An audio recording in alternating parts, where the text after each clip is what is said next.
Hello everyone, स्वागत है आप सभी का सैरमिक एकेडमी के यूट्यूब प्लेटफॉर्म पे। साइंस एंड टेक्नोलॉजी वाला पार्ट कवर करेंगे आज के सेशन में, सितंबर मंथ का।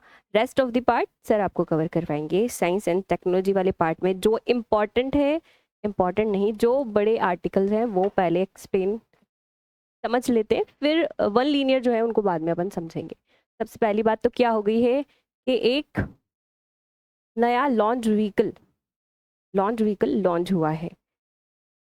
लूनर मॉड्यूल लॉन्च व्हीकल इसका नाम है। तो इसको समझने के लिए ना, क्यों लॉन्च किया भाई, क्या इसकी विशेषताएं हैं, आपको इधर पहले समझना होगा कि अपन ऑलरेडी एक लॉन्च व्हीकल डेवलप कर रहे थे जिसको हम न्यू जनरेशनल लॉन्च व्हीकल कह रहे थे। न्यू जनरेशनल लॉन्च व्हीकल, कुछ ना कुछ खास बात थी इसकी। लॉन्च व्हीकल क्या होते हैं? सैटेलाइट्स को स्पेस में ले जाने के लिए, जैसे रॉकेट्स होते हैं वो लॉन्च व्हीकल होते हैं। PSLV GSLV अपने लॉन्च व्हीकल है। न्यू जनरेशन लॉन्च व्हीकल का डेवलपमेंट चल रहा था। क्या खास बात थी? 2024 में मंजूरी मिली थी इसको कि ये हम डेवलप करने जा रहे हैं, और कहा था कि 2032 तक ये विकसित हो जाएगा। तो ये डेवलपमेंट फेज में है, जिसमें क्या बात ऐड हुई थी कि पुनः प्रयोज्य लॉन्च व्हीकल हम डेवलप करने जा रहे हैं, यानी कि रीयूजेबल मतलब कि ये जाएगा सैटेलाइट को लेके अंतरिक्ष में, जाके उधर छोड़ देगा और वापस आ जाएगा लौट के धरती पे, ताकि इसको रीयूज कर सकें दूसरे मिशन में। कॉस्ट इफेक्टिव है, कॉस्ट अपनी कम लगेगी अगर ऐसा डेवलप हो जाता है तो। पुनः प्रयोज्य हम रीयूजेबल कर रहे थे डेवलप। पेलोड क्षमता क्या थी इसकी? पेलोड क्षमता क्या होती है सबसे पहले तो, कि कितना वजन ये अपने साथ में लेके जा सकता है अंतरिक्ष में। तो अंतरिक्ष में कहाँ कहाँ अलग अलग जगह पे जाना होता है।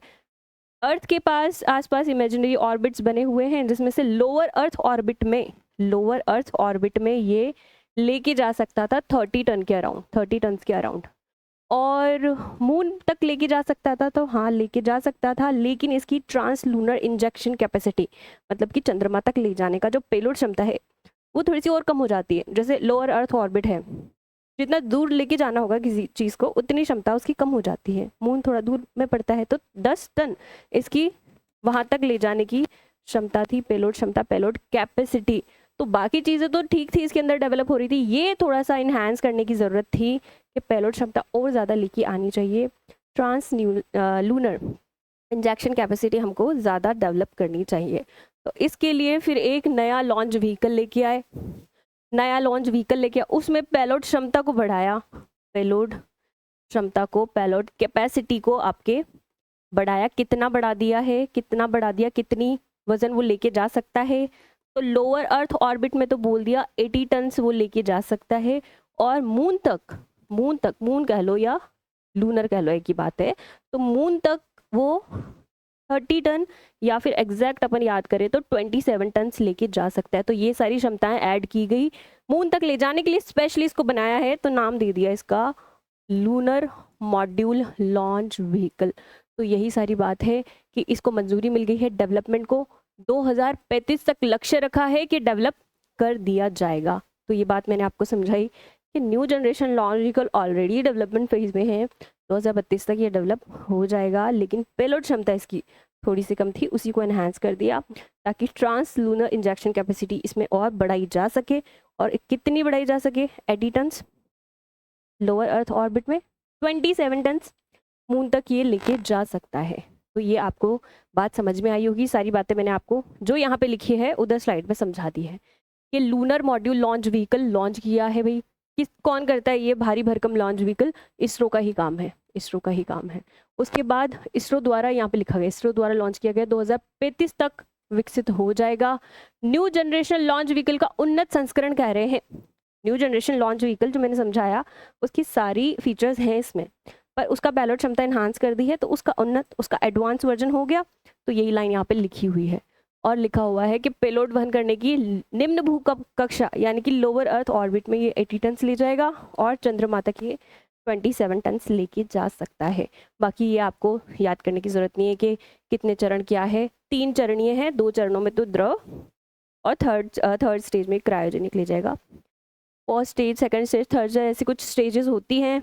अगर मैं आपको समझाऊं तो फर्स्ट स्टेज में ज़्यादातर सॉलिड फ्यूल यूज़ होते हैं, और वो थ्रस्ट देने का काम करती है, रॉकेट को थ्रस्ट देने का, ज़मीन से उठाने का काम करती है और इतना ज़्यादा थ्रस्ट प्रोड्यूस करती है कि स्कैप वेलोसिटी तक, कि स्कैप हो जाए, अपने गुरुत्वाकर्षण से रॉकेट स्कैप हो गए अंतरिक्ष में चला जाए, इतना थ्रस्ट ये देता है सॉलिड फ्यूल। उसके बाद स्कैप वेलोसिटी जब मिलने के बाद ऑर्बिट के आसपास, ये ऑर्बिट तक पहुंचा देता है, ऑर्बिट के आसपास तक ये पहुंचा देता है। सेकंड स्टेज ज़्यादातर लिक्विड इसमें यूज़ किया जाता है। फिर थर्ड स्टेज में आजकल क्रायोजेनिक यूज़ करने लग गए, क्रायोजेनिक इंजन, क्रायोजेनिक स्टेज को कहते हैं। लिक्विड हाइड्रोजन, लिक्विड ऑक्सीजन इसमें यूज़ होती है as a fuel, as an oxidiser, और ये ऑर्बिट तक ले जाने के, ऑर्बिट सेचुरेशन का काम करता है, ऑर्बिट तक स्टेबल करके आ जाता है सैटेलाइट को। तो ये है, आपके इतना टेक्निकल नहीं जाना है। इसमें लिखा है कि 2 स्टेज है, 2 स्टेज है, 3 चरण है, 2 तो द्रव और 1 तीसरी जो है क्रायोजेनिक। सबसे भारी इंजन बताया जा रहा है भाई इसको, सबसे भारी अभी तक जितने भी PSLV, GSLV, LVM जितने भी लॉन्च हुए हैं उसमें LMLV जो है वो सबसे भारी बताया जा रहा है। 120 मीटर इसकी पूरी की पूरी लंबाई है, ऊंचाई 120 मीटर है, 4 स्टोरी बिल्डिंग के बराबर। 2045 तक ये बनके तैयार हो जाएगा। तो यही सारी बातें हैं, एक्सप्लेन कर चुकी हूँ। इसमें यही सब लिखा है कि न्यू जनरेशन लॉन्च व्हीकल जो है उसकी क्या क्या फीचर्स थे। बात आपको समझ में आ गई होगी। अगली क्या खबर है कि अपने 2025 से लेकर 2040 तक के बता रखे हैं इसमें कि क्या लक्ष्य होंगे स्पेस सेक्टर में, क्या डेवलपमेंट हम करने जा रहे हैं 2025 से 2040। कितने हो गए गिनेंगे तो 15 वर्ष का। तो यही लिखा है कि 15 वर्षीय अंतरिक्ष कार्यक्रम, अंतरिक्ष कार्य योजना अपनी क्या होगी, ये डिक्लेयर किया गया है। कब अपना जो राष्ट्रीय अंतरिक्ष दिवस आता है, कब आता है, 23 अगस्त को अपना चंद्रयान 3 सक्सेसफुली लैंड कर गया था और हमने विश्व रिकॉर्ड बनाया था 23 अगस्त के दिन। तो 23 अगस्त को हम राष्ट्रीय अंतरिक्ष दिवस बनाते हैं। उस दिन बताया कि 2025 से 2040 तक हम क्या क्या करने जा रहे हैं। तो इधर इसको समझते हैं क्या क्या करने जा रहे हैं। 15 वर्षीय 2025 से 2040 हमारे 15 ईयर्स के क्या टारगेट रहने वाले हैं, 15 ईयर्स के क्या टारगेट रहेंगे ये समझाया गया है। तो 2028 तक क्या कर लोगे, फिर उसके बाद बताया 2035 तक क्या कर लेंगे हम, और 2040 तक हम क्या कर लेंगे। 2028 तक कहा है कि चंद्रयान 4 मिशन हम लॉन्च कर देंगे, चंद्रयान 4 मिशन हम लॉन्च कर देंगे, और इसके साथ साथ वीनस ऑर्बिट मिशन हम लॉन्च कर देंगे। वीनस एक ग्रह का नाम है और उसके ऑर्बिट तक हम पहुंच जाएंगे। तो चंद्रयान 4 वीनस ऑर्बिट मिशन हम 2028 तक कर देंगे। 2035 में हम क्या करने वाले हैं, तो अपना भारतीय अंतरिक्ष स्टेशन हम स्टैब्लिश कर देंगे, अंतरिक्ष में ले जाके भारतीय अंतरिक्ष स्टेशन या फिर इंडियन स्पेस स्टेशन हम ले जाके डेवलप कर देंगे। इंटरनेशनल स्पेस स्टेशन है, US और जापान, यूरोपियन स्पेस एजेंसी, इन सब के कोलैबोरेशन में वो चल रहा है, फ्रांस वगैरह। अपना खुद का हम इंटरनेशनल स्पेस स्टेशन ले जाके डेवलप कर देंगे, स्टैब्लिश कर देंगे 2035 तक। ये टारगेट हमने रखा है। इंटरनेशनल स्पेस स्टेशन एक कोई छोटी मोटी चीज़ नहीं होती, बहुत बड़ा सा एक स्पेस स्टेशन होता है जिसमें हम एक्सपेरिमेंट करने के काम होते हैं। एक ऑर्बिट करती हुई लेबोरेटरी होती है, बहुत सारे मॉड्यूल्स होते हैं। तो एकदम से वो इस्टेब्लिश नहीं हो जाता कि एक बार गया और वहाँ पे जाके लग गया। एक एक करके मॉड्यूल्स हमको लेके जाने पड़ते हैं और फिर वो पूरे मॉड्यूल्स वहाँ पे जुड़ते जाते हैं, फिर वो पूरा स्टेशन बनता है। तो टाइम लगेगा, 2035 तक हम शुरुआत कर देंगे इस चीज़ की। 2040 तक क्या करेंगे, 40 तक चंद्रमा पर मानव को पहुंचा देंगे। मानव 2040 तक चंद्रमा पर पहुंच चुका होगा और वहां जाके वो घोषणा कर देगा किस चीज़ की, 2040 में जाके कि भारत विकसित होने वाला है 2047 तक। तो अपना जो एक विजन है विकसित भारत 2047, उसकी घोषणा वो कर देगा। ये मैं नहीं कह रही हूँ, चंद्रमा पे जाके एक ह्यूमन जाएगा और वो ये घोषणा कर देगा। ये PIB में भैया के लिखा हुआ है, PIB का स्क्रीनशॉट है। विकसित भारत 2040 में एक भारतीय चंद्रमा की सतह से विकसित भारत 2047 की घोषणा कर देगा। तो ये अपन ने टारगेट्स देखे, तो इसमें बहुत भारी भरकम चीज़ नहीं है आपको याद करने वाली। क्या 2025 से 2040 के 15 वर्ष टारगेट बताए हैं। 2028 तक क्या करेंगे, चंद्रमा, चंद्रयान 4 और वीनस ऑर्बिट मिशन। 2035 तक क्या करेंगे, भारतीय अंतरिक्ष स्टेशन हम स्टैब्लिश कर देंगे। 2040 तक क्या करेंगे, चंद्रमा पर मानव मिशन हम ले जाएंगे, मतलब चंद्रमा पर मानव जो है वो पहुंच चुका होगा। अब देखो इसरो जो है अपनी, इसरो आपको पता है, इसरो वो गवर्नमेंट ऑर्गेनाइजेशन है, एक गवर्नमेंट संस्था है और वो स्पेस में डेवलपमेंट की काम करती है और ये देश हित में काम करती है ना। कमर्शियल पर्पज से भी थोड़ा कम करती है। तो गवर्नमेंट की तरफ से एक संस्था है। स्पेस सेक्टर में इमर्ज हो रही है प्राइवेट कंपनीज धीरे धीरे, उसमें से ध्रुव स्पेस और अग्निकुल कॉस्मोस के आप बहुत बार नाम सुनते होंगे। तो सितंबर मंथ में ध्रुव स्पेस, अग्निकुल कॉस्मोस ने कुछ ना कुछ काम किए हैं, तो वो हम दोनों के काम यहाँ पे पढ़ेंगे। सबसे पहले तो ध्रुव स्पेस का काम देखते हैं कि हैदराबाद आधारित ये कंपनी है, प्राइवेट कंपनी है, स्पेस सेक्टर में डेवलपमेंट के काम करती है। ध्रुव स्पेस हैदराबाद आधारित क्या किया है भाई, इसने दो काम किए हैं। पहला तो अपना खुद का एक मिशन लॉन्च किया है जो कि कमर्शियल मिशन है, वाणिज्यिक पर्पज से लॉन्च किया है। वाणिज्यिक पर्पज या कमर्शियल मिशन क्या होते हैं, एक बड़े स्केल पे कुछ ना कुछ चीज़ अपन प्रोड्यूस करते हैं ताकि दूसरे कोई और उसका यूज़ कर पाए, उसके बदले में उस कंपनी को पैसे मिल पाए, अर्निंग हो पाए, इसको वाणिज्यिक मिशन कहते हैं।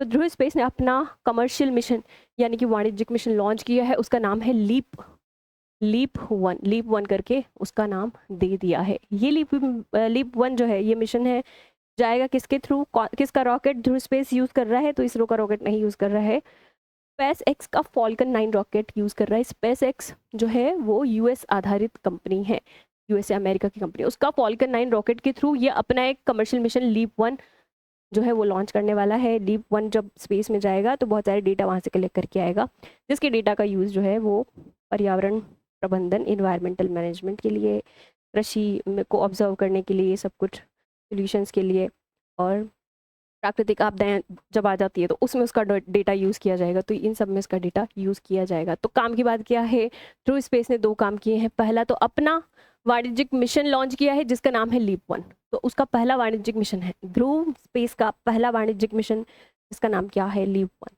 अगला क्या किया है ध्रुव स्पेस ने कि अपने एक सैटेलाइट प्लेटफॉर्म लॉन्च किया है, जिसका नाम है P30। सैटेलाइट और सैटेलाइट प्लेटफॉर्म में डिफरेंस होता है। सैटेलाइट जिसके ऊपर बेस्ड होती है वो सैटेलाइट प्लेटफॉर्म होता है। इस पे सारे सैटेलाइट के जो भी इंपॉर्टेंट चीज़ें हैं, जैसे प्रोपल्जन सिस्टम है, थर्मल कंट्रोल सिस्टम है, पावर सिस्टम है, कम्युनिकेशन सिस्टम है, वो सब जुड़े होते हैं, इससे एक बेस प्रोवाइड कराता है। तो सैटेलाइट प्लेटफॉर्म उसने अपना लॉन्च किया है। सैटेलाइट नहीं है ये, सैटेलाइट प्लेटफॉर्म है, और दूसरे भी इसको यूज़ कर पाएँ इसके लिए इसने यूज़ किया है। तो ये भी इसका कमर्शियल मिशन है, कमर्शियल हिसाब से इसने लॉन्च किया है। उस प्लेटफॉर्म का नाम क्या है, P30 है। जो मिशन लॉन्च किया उसका नाम क्या है, लीप वन है। तो ध्रुव स्पेस ने दो काम किए हैं, अपना वाणिज्यिक मिशन लॉन्च किया है लीप वन, और अपना P30 करके सैटेलाइट लॉन्च की है। तो इधर देखो, इधर देख लो कि क्या किया है। ध्रुव स्पेस एक प्राइवेट ऑर्गेनाइजेशन है, प्राइवेट कंपनी है, हैदराबाद आधारित है। तो इसकी दो अचीवमेंट है, सितंबर मंथ में इसने दो काम किए हैं। अपना कमर्शियल मिशन, अपना पहला वाणिज्यिक मिशन इसने लॉन्च किया है, और उस वाणिज्यिक मिशन का नाम है लीप वन। किससे किया है भाई, फॉल्कन 9 रॉकेट। किसका, फॉल्कन 9 रॉकेट है स्पेस एक्स का। स्पेस एक्स यूएस आधारित कंपनी है। तो अपना वाणिज्यिक मिशन लीप वन। और क्या किया है इसने, अपना सैटेलाइट प्लेटफॉर्म लॉन्च किया है। सैटेलाइट प्लेटफॉर्म का नाम दे दिया है P30, जिसपे सैटेलाइट पूरी आधारित होती है और उस पर बेस्ड होके वो फिर लॉन्च होती है रॉकेट के थ्रू। तो प्लेटफॉर्म लॉन्च किया है। ये जो प्लेटफॉर्म है वो ऑस्ट्रेलिया की दो कंपनियों को यूज़ करने के लिए दे रहा है, मतलब कि ऑस्ट्रेलिया की दो सैटेलाइट जो है वो इस प्लेटफॉर्म का उपयोग करके फिर स्पेस में जाएंगी। तो उनकी पेलोड, उनकी सैटेलाइट्स भी ये लॉन्च करके दे रहा है। तो भारत का है ध्रुव स्पेस, ऑस्ट्रेलिया की सैटेलाइट्स का या पेलोड को ऊपर ले जाने के काम कर रहा है। तो इसमें इंडिया ऑस्ट्रेलिया रणनीतिक साझेदारी देखने को मिल रही है। तो इंडिया ऑस्ट्रेलिया स्ट्रेटेजिक पार्टनरशिप का ये हिस्सा है। ये तो बात समझ में आ गई। आगे चलते हैं। अगला क्या है, यही लाइन लिखिए, भारत ऑस्ट्रेलिया रणनीतिक सहयोग का ये हिस्सा है, क्योंकि P30 प्लेटफॉर्म से ऑस्ट्रेलिया की दो कंपनियों के पेलोड अंतरिक्ष में ले जाएगा कौन, ध्रुव स्पेस। आगे चलते हैं। अग्निकुल कॉस्मोस एक और मैंने कंपनी बताई थी, चेन्नई आधारित ये स्टार्टअप है, स्पेस डेवलपमेंट का इसका काम है। ज़्यादातर अग्निकुल कॉस्मोस जो है वो रॉकेट्स बनाने के काम करती है। इसने पहले भी रॉकेट बनाया है अपना, और एक बार फिर से अपना रॉकेट इसने बनाया है। पहले भी 3D प्रिंटेड रॉकेट बनाया था, पर पहले कम कॉम्प्लेक्स था थोड़ा सा, अभी ज़्यादा कॉम्प्लेक्स, ज़्यादा उसमें डिज़ाइन वगैरह कॉम्प्लेक्सिटी ऐड करते हुए एक सिंगल पीस रॉकेट बनाया है, जो कि 3D प्रिंटिंग टेक्नोलॉजी से उसने बनाया है। 3D प्रिंटिंग टेक्नोलॉजी, मतलब ऐसी टेक्नोलॉजी इसमें सॉफ्टवेयर में ये डिज़ाइन करते हैं कि रॉकेट की डिज़ाइन कैसे होगी, कहाँ से ये गोल होगा, कहाँ से ये इसकी डिज़ाइन, इसका मॉड्यूल कैसा होगा, इसकी कॉम्प्लेक्स स्पेयर पार्ट्स जो हैं वो सॉफ्टवेयर में डिज़ाइन किए जाते हैं। सॉफ्टवेयर कमांड देते हैं। अब जो सॉफ्टवेयर है वो फिर हार्डवेयर से कनेक्टेड रहता है। और मेटल्स जो है, मोल्टेड मेटल, बहुत सारे तरीके होते हैं 3D प्रिंटिंग से कोई ऑब्जेक्ट बनाने का। 3D ऑब्जेक्ट बनाने के बहुत सारे तरीके होते हैं। लेज़र लाइट से बना सकते हैं। 1 मिनट, गर्मी हो गई, मैं थोड़ा सा, लेज़र लाइट से बना सकते हैं, या फिर मेटल, मोल्टेड मेटल जो होता है वो लेयर बाय लेयर निकलता रहता है और वो ऑब्जेक्ट बनता रहता है। तो ये काम ये सॉफ्टवेयर में करते हैं कि डिज़ाइन कैसी होगी, और वो उधर एक तरफ जो है वो मेटल्स निकल निकल के लेयर बाय लेयर जमते जाते हैं और वो बनता जाता है। तो इस तरीके की टेक्नोलॉजी को 3D प्रिंटिंग टेक्नोलॉजी कहते हैं। और इस 3D प्रिंटिंग टेक्नोलॉजी से उसने एक फिर से रॉकेट बनाया है, जो कि अब तक का सबसे बड़ा single piece 3D printed rocket engine कहला रहा है। रॉकेट नहीं, रॉकेट इंजन बनाया है भाई, रॉकेट नहीं बनाया, रॉकेट इंजन बनाया है, जो अब तक का सबसे बड़ा 3D प्रिंटेड रॉकेट इंजन बता रहे हैं। सिंगल पीस है, मतलब इसमें कोई जोड़ तोड़ नहीं है, कोई नट बोल्ट वगैरह ये नहीं लगे हैं भाई, और फास्टनर्स वगैरह ये सब कुछ लगते हैं वो नहीं है। एक सिंगल पीस है, कोई वेल्डिंग नहीं है, कोई जॉइंट नहीं है उसके अंदर, मेटल के एक ही पीस से वो बना हुआ है। तो कौन सी टेक्नोलॉजी यूज़ की? 3D printing technology. अब ये वाली टेक्नोलॉजी को ना एडिटिव टेक्नोलॉजी कहते हैं। एडिटिव एडिटिव टेक्नोलॉजी, एक तो होता है मैनुअली हम छोटे छोटे मेटल्स को काट करके, पहले तो मेटल्स निकालते हैं, उसको कटवट करके फिर पीसेस जोड़ते हैं छोटे छोटे मेटल्स को ऐसे करके, तो वो होता है सब्ट्रैक्टिव टेक्नोलॉजी। सब्ट्रैक्टिव, इसमें तो अपन लेयर बाय लेयर जोड़ते जा रहे हैं, एड ऑन करते जा रहे हैं और बड़ा कोई ऑब्जेक्ट बना रहे हैं, तो इसको कहते हैं additive technology. 3D printing additive technology से उसने रॉकेट इंजन बना के दे दिया। किसने? अग्निकुल कॉस्मोस ने। और दुनिया का सबसे बड़ा single piece 3D printed rocket इसको बताया जा रहा है। समझ में आ गया होगा कौन सी धातु इसने यूज़ की है, तो इनको नैल करके एक सुपर अलॉय इसने यूज़ किया है। सुपर अलॉय इसने यूज़ किया है जो कि बहुत ज़्यादा उसमें सहन क्षमता है हीट को सहन करने की और प्रेशर को सहन करने की, इसके लिए इसने ये अलॉय, ये मेटल यूज़ किया है। इनकॉनेल, तो इतना भी आपको याद रखना है कि कौन सी धातु का यूज़ किया निकोल कॉस्मस ने अपना 3D प्रिंटेड रॉकेट इंजन बनाने के लिए। इनकॉनेल धातु का प्रयोग किया है। ये दुनिया का सबसे बड़ा सिंगल पीस जिसमें जॉइंट्स वगैरह वेल्डिंग नहीं है 3D प्रिंटेड रॉकेट इंजन है। तो ये आपको समझ में आई होगी बात, इसमें कुछ मुश्किल बात नहीं है। अगला अपन चलते हैं, ये ज़्यादा इंपॉर्टेंट नहीं है, ये भी नहीं है, वन लीनियर है, कर लेंगे कवर। पहले ये बड़ी न्यूज़ देखते हैं कि जियानमिंग भूमिगत न्यूट्रिनो वेधशाला, जूनो जिसको कह रहे हैं, जूनो क्यों कह रहे हैं इसको, जूनो क्यों कह रहे हैं? जियानमिंग भूमिगत यानी कि अंडरग्राउंड, न्यूट्रिनो वेधशाला यानी कि ऑब्जर्वेटरी, तो जूनो। जियानमिंग अंडरग्राउंड न्यूट्रिनो ऑब्जर्वेटरी बनाई है, किसने? चीन ने बनाई है। तो न्यूट्रिनो करके इस तरह की ये लेबोरेटरी दिखती है। न्यूट्रिनो कुछ नहीं है, न्यूट्रिनो जो है वो एक, न्यूट्रिनो जो है एक पार्टिकल है, जैसे इलेक्ट्रॉन होता है, न्यूट्रॉन पॉजिट्रॉन ये सब होता है वो। तो न्यूट्रॉन जो है उस पर चार्ज नहीं होता, चार्जलेस होता है, ना तो उस पर पॉजिटिव चार्ज है ना उस पर नेगेटिव चार्ज है, ना उसका कोई मास है, लगभग 0 के बराबर मास है। बहुत बड़ी मात्रा में न्यूट्रॉनो उपस्थित है धरती पे, बहुत बड़ी मात्रा में, और वो इस बात का क्लू दे सकते हैं कि अपना ब्रह्मांड की उत्पत्ति कैसे हुई। सारे जो कॉस्मिक इवेंट्स हैं, जैसे कि कैसे सुपरनोवा हुआ, बिग बैंग थ्योरी, जो एक्सपेंशन हो रहा है यूनिवर्स का वो कैसे हो रहा है, सन में जो इतना प्लाज्मा में इतना एनर्जी जनरेट हो रही है, न्यूक्लियर फ्यूजन हो रहा है वहाँ पे, वो कैसे हो रहा है, कैसे एस्ट्रॉइड वगैरह बने, कैसा पूरा यूनिवर्स बना, ये कॉस्मिक इवेंट जो है वो कैसे हुए, उस बात का क्लू न्यूट्रिनो दे सकता है। तो न्यूट्रिनो की स्टडी करने के लिए उसने एक ऑब्जर्वेटरी बनाई है, उसने एक लेबोरेटरी वेधशाला बनाई है जिसको जियानमिंग में स्टैब्लिश किया है। अंडरग्राउंड है, कितनी अंडरग्राउंड के सरफेस से, धरती से ये 700 मीटर नीचे उसने बनाई है। तो जियानमिंग में अंडरग्राउंड न्यूट्रिनो को ऑब्जर्व करने के लिए एक ऑब्जर्वेटरी बनाई जिसको जूनो कह रहे हैं। किसने बनाई है? चाइना ने बनाई है। तो ये विश्व की सबसे बड़ी, द वर्ल्ड बिगेस्ट इसको कह रहे हैं, विश्व की सबसे बड़ी न्यूट्रिनो ऑब्जर्वेटरी इसको कह रहे हैं, चीन ने बना दी है। इतनी खबर है। भारत इस क्षेत्र में कहाँ है, तो भारत में भी डेवलप हो रही है। तमिलनाडु में ऐसा हम डेवलप करेंगे, बहुत सालों का समय लगता है, अभी कुछ भी स्टेटस नहीं है। आगे चलते हैं, क्या बात हो गई, ये सारे मैंने आपको बता दिए कि न्यूट्रिनो डिटेक्ट करने के लिए, न्यूट्रिनो को डिटेक्ट करेंगे, आइडेंटिफाई करेंगे, उसकी कैरेक्टरिस्टिक्स क्या है ये देखेंगे।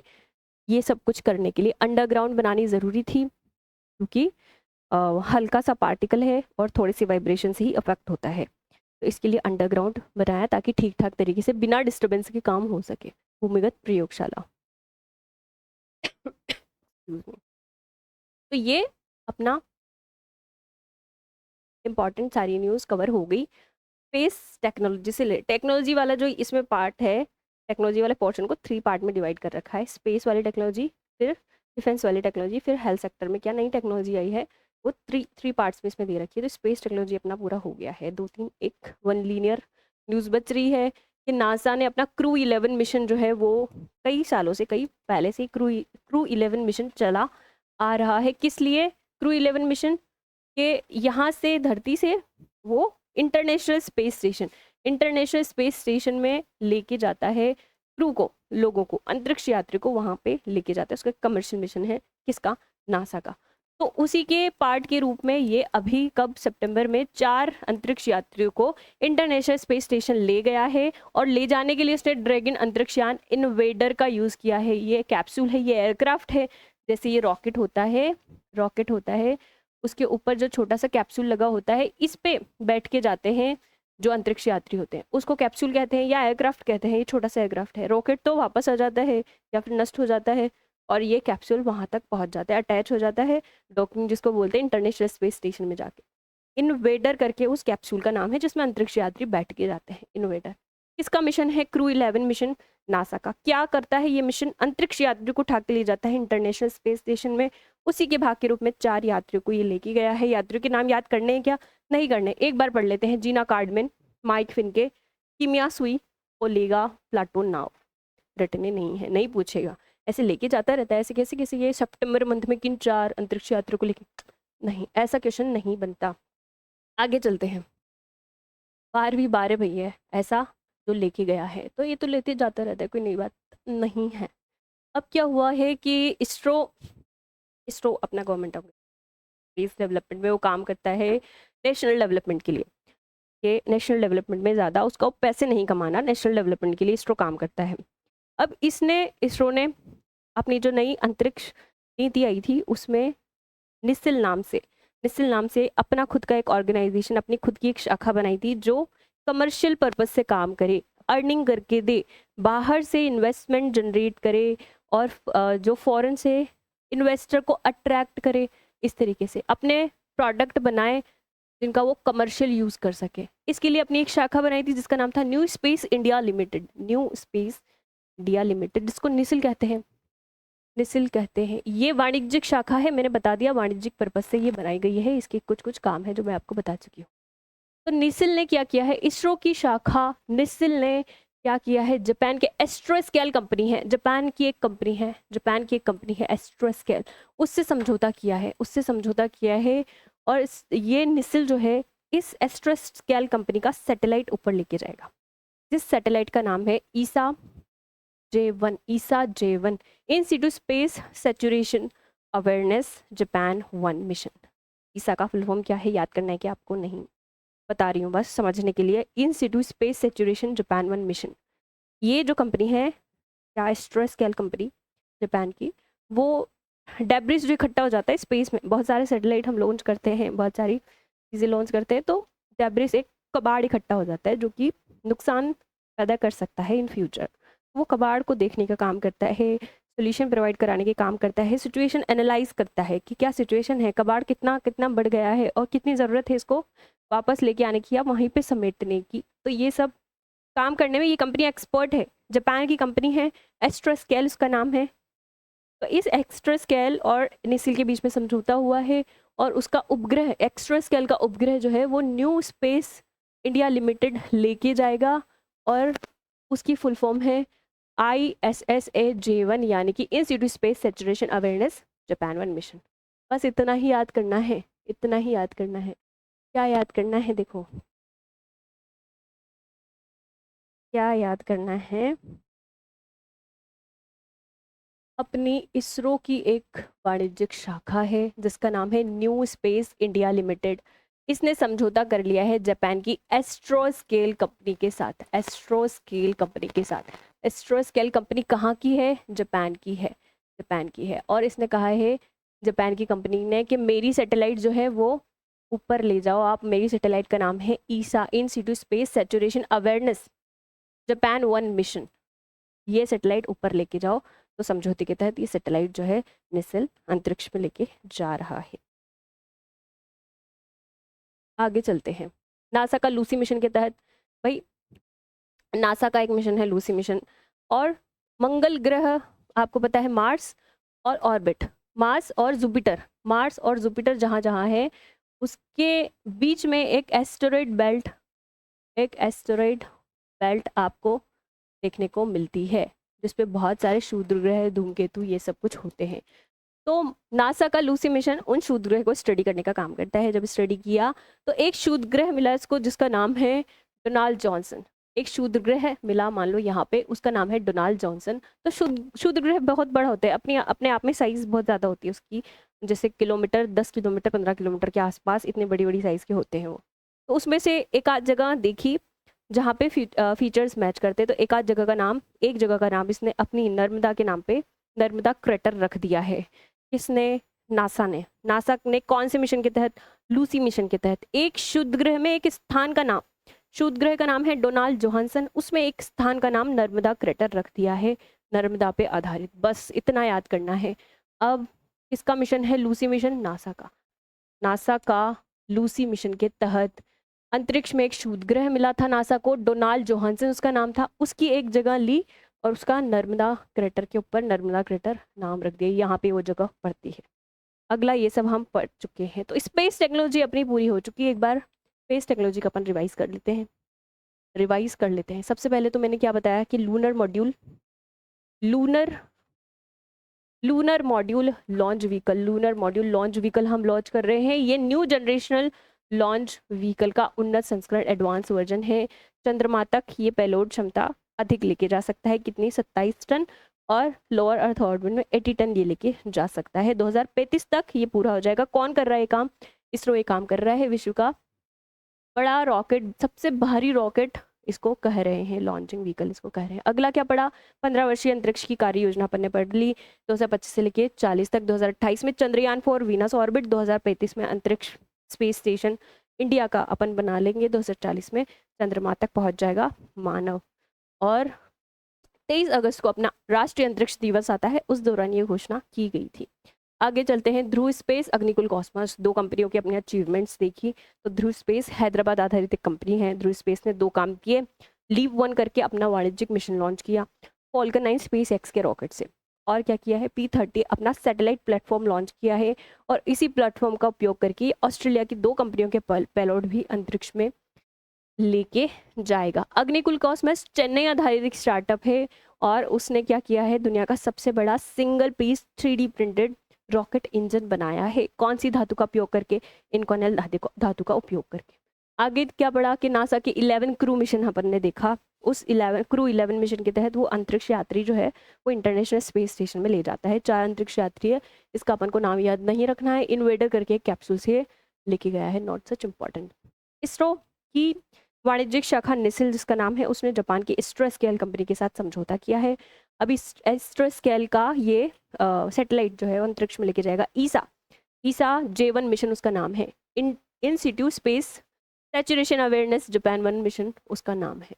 नासा ने लूसी मिशन के तहत क्या नाम है? डोनाल्ड जोहानसन क्षुद्र ग्रह की एक जगह का नाम नर्मदा क्रेटर, नर्मदा पे रख दिया है।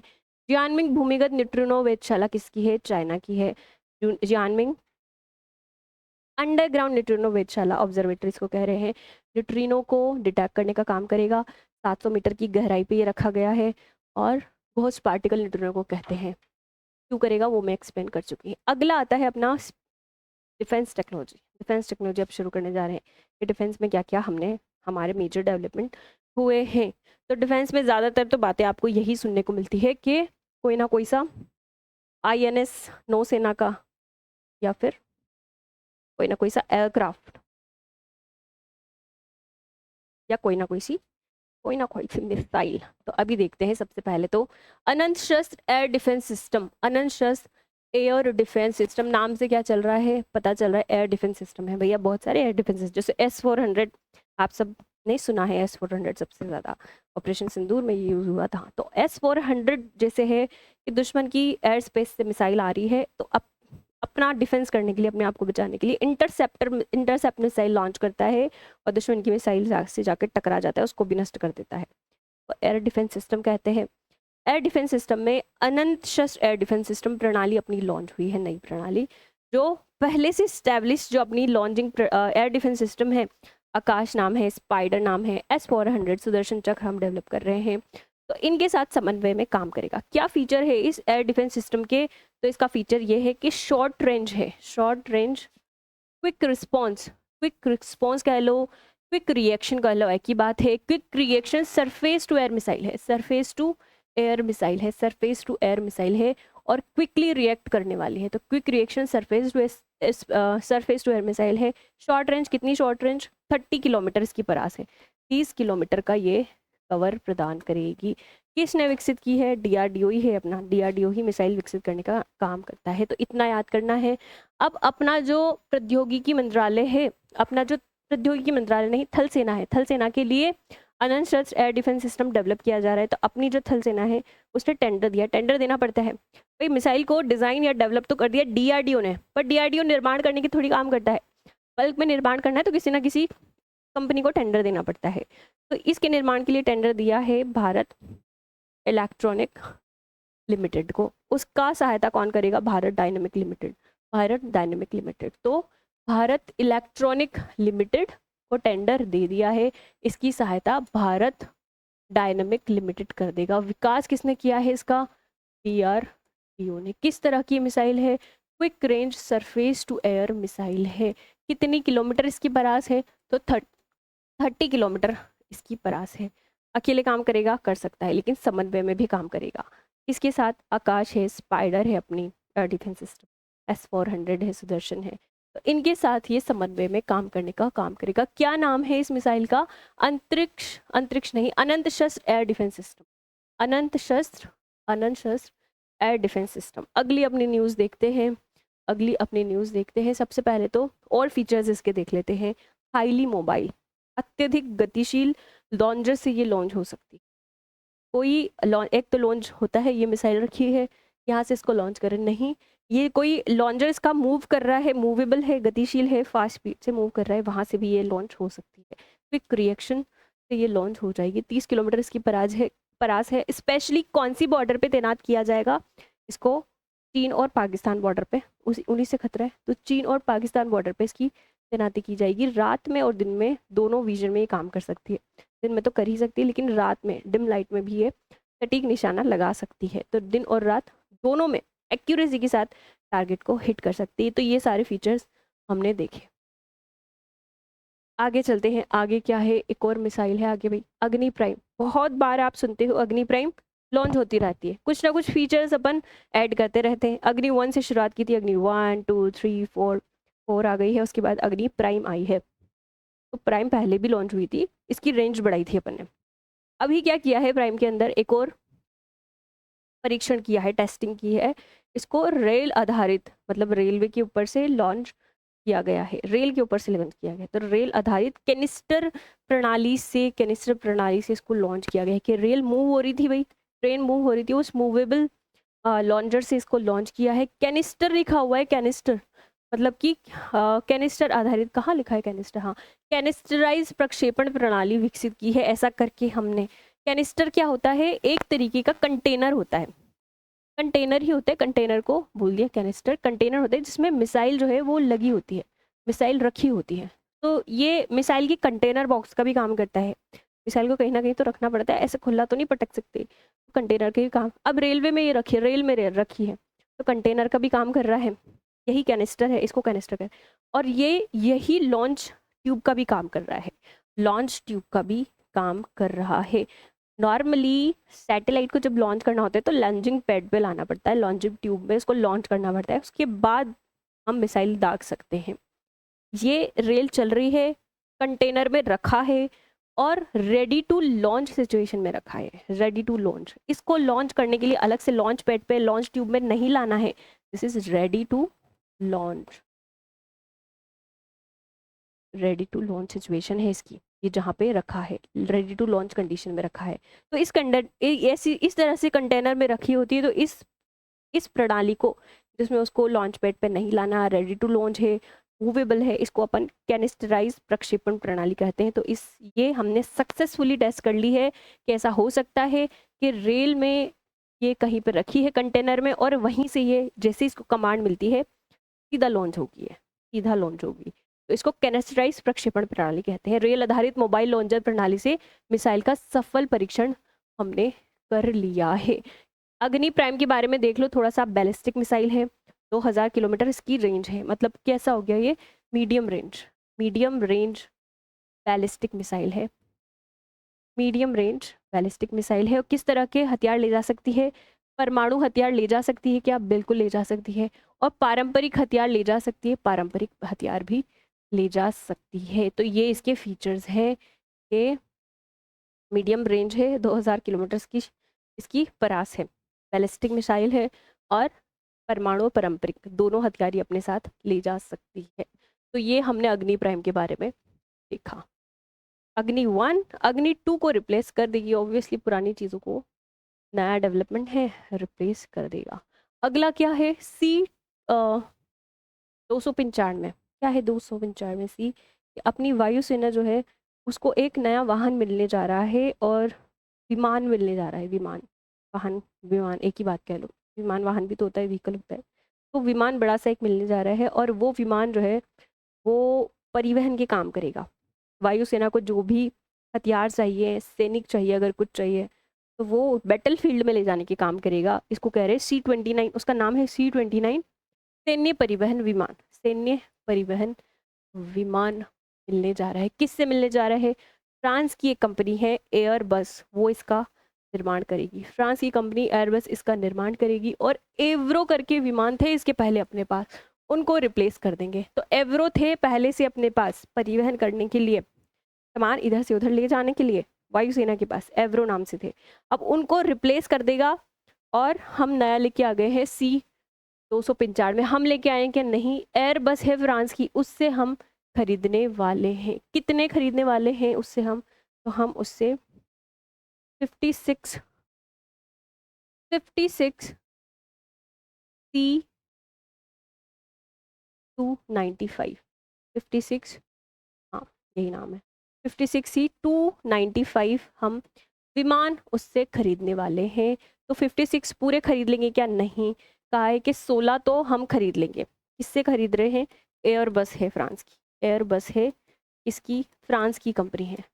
तो फ्रांस की एयरबस से हम 16 तो अभी खरीद रहे हैं। लेकिन रेस्ट ऑफ द 40 बचे हुए 40 का क्या करोगे, बचे हुए 40 का हम सह उत्पादन करेंगे, हमारे यहाँ पे ही उत्पादन करेंगे और मेक इन इंडिया को बढ़ावा देंगे, ताकि टेक्नोलॉजी आए अपने पास कि कैसे ये विमान बने हैं। तो ये टेक्नोलॉजी हस्तांतरित करके देगा अपने को, कौन, एयरबस, कि कैसे कैसे तुमने विमान बनाया, और हमको बताएगा कि ऐसे ऐसे बनाना है। तो दोनों साथ में निर्माण करेंगे। कहाँ करेंगे, तो गुजरात का अपने वडोदरा में है टाटा की कंपनी, टाटा का एक मैन्युफैक्चरिंग प्लांट वडोदरा में, वहाँ पे इसका सह उत्पादन होगा। कितने का, बाकी जो बचे 40 है उनका, कितने का समझौता हुआ था 2021 में, ये समझौता हुआ था 2021 में कि 56 हमको विमान चाहिए, तो अभी 16 तो ले लो भाई, और बाकी के 40 जो है वो हम सह उत्पादन कर लेंगे। कौन, भारत का टाटा की एक कंपनी है असल, जिसका नाम है Tata advance system limited, Tata advance system limited, Vadodara में है गुजरात में प्लांट, 2018 के आसपास ही लग गया था। तो टाटा एडवांस सिस्टम लिमिटेड यहाँ पे सह उत्पादन करेगी, एयरबस फ्रांस की, और ये 40 का, रिमेनिंग 40 का। तो ये हमने न्यूज़ को समझा कि भारत C-295 सैन्य परिवहन विमान है, 16 तो अभी आ रहे हैं, 2 अगस्त को प्राप्त हो गए हैं 16 विमान, और एयरबस फ्रांस ने इसको दिया है। एवरो विमान को प्रतिस्थापित करेगा, 71 सैनिक इसमें आ सकते हैं, 10 टन कम से कम ये भार उठा सकता है। तो ये न्यूज़ है। कहाँ पे ये बनने जा रहे हैं 2021 में, देखो सितंबर 2021 में समझौता हुआ था। शेष 40 जो है वो भारत में निर्माण होंगे। गुजरात के वडोदरा में Tata advance system limited TASL tussle नाम से एक कंपनी है, वो इसका निर्माण करेगी एयरबस के साथ मिलके। अगली क्या है भाई, अगली क्या है, फ्रांस के साथ हम मिलके से उत्पादन कर रहे हैं भारत में। लेकिन भारत भी, फ्रांस इधर आया, एयरबस भारत में उत्पादन किया C295 का। अभी भारत की कंपनी भी जा रही है विदेश में और वहाँ पे भी रक्षा निर्माण संयंत्र लगा रही है। कहाँ चली गई, मोरक्को में चली गई है। मोरक्को में चली गई है भारत की कंपनी और वहाँ पे रक्षा निर्माण संयंत्र हमने स्थापित किया है। तो ये भारत का पहला विदेशी रक्षा निर्माण संयंत्र है। भारत इससे पहले विदेश में जाके उसने कोई रक्षा निर्माण संयंत्र नहीं लगाया है, जिसमें रक्षा डिफेंस इक्विपमेंट जो भी यूज़ होंगे वो सारा डेवलपमेंट किया जाएगा कि ये चीज़ ऐसे ऐसे बनती है। तो वो रिपेयर करना है, रिआर्म करना है किसी चीज़ को, कोई डेवलप करना है इक्विपमेंट, तो वहाँ पे ये सब कुछ किया जाएगा। तो विदेश में भारत का ये पहला है। विदेश में कहाँ, मोरक्को में। और मोरक्को की कौन सी जगह है ये, तो मोरक्को की ये जगह है बैरकिड। बैरकिड में कौन जा रही है भाई, इसरो जा रहा है क्या, नहीं। DRDO जा रहा है क्या, तो DRDO जा रहा है। DRDO और tussle, Tata advance system limited, Tata advance system limited और DRDO, ये दोनों जाके जो है इसकी सहायता से, किसकी सहायता से, एक लॉन्च व्हीकल लॉन्च किया है, उसकी सहायता से ये रक्षा निर्माण संयंत्र स्थापित करने जा रहे हैं। लॉन्च व्हीकल का क्या नाम है, wheel armed platform 88। Wheel armed platform, एक बड़ा सा व्हीकल है, व्हील आर्म प्लेटफॉर्म 88। आठ आठ आठ क्यों लगाया गया इसके पीछे, व्हील की संख्या 8 है, एक तरफ 8 एक तरफ 8, इतना बड़ा सा ये प्लेटफॉर्म है। उसके अंदर ही रक्षा निर्माण संयंत्र, उसके अंदर यही सारा काम किया जाएगा। तो स्वदेश में विकसित व्हील आर्म प्लेटफॉर्म का उत्पादन करेगी ये रक्षा निर्माण संयंत्र के तहत। तो इतना मैंने आपको बताया। अब ये बता रहा है कि व्हील आर्म प्लेटफॉर्म 88 किसने विकसित किया है, तो टसल और DRDO ने, मतलब इन्होंने विकसित किया है। तो यही जाके रक्षा निर्माण संयंत्र लगा रही है वहां पे। इसका इनडायरेक्ट मतलब क्या हुआ, यही हुआ। कॉम्बैट व्हीकल है ये, कॉम्बैट व्हीकल है, मतलब कि युद्ध में, बैटल फील्ड में ले जाएगा, जो भी इसको ज़रूरत है वो बैटल फील्ड में ये लेके जा सकती है। और बैटल फील्ड में जो भी इक्विपमेंट की ज़रूरत है वो सारा प्रोडक्शन ये वाला आर्म्ड व्हीकल करके देगा। आर्म्ड व्हीकल का नाम थोड़ा सा मुश्किल लग रहा है, हो सकता है आपको मुश्किल लगे, तो इधर रटना पड़ेगा आपको। Wheel arm platform, wheeled arm platform 88, wheeled armed platform 88 किसने बना दिया, DRDO और टाटा एडवांस सिस्टम लिमिटेड ने। ये प्लेटफॉर्म जाएगा मोरक्को के बैरकिड में जाएगा और वहाँ पे रक्षा निर्माण संयंत्र जो है यहाँ पे स्थापित किया जाएगा। ये सब कुछ काम। अगला चलते हैं काल भैरव, अच्छा सा नाम है काल भैरव। क्या है, एक तरीके का ड्रोन है, एक तरीके का ड्रोन है। तो देखो इधर समझते हैं इसको।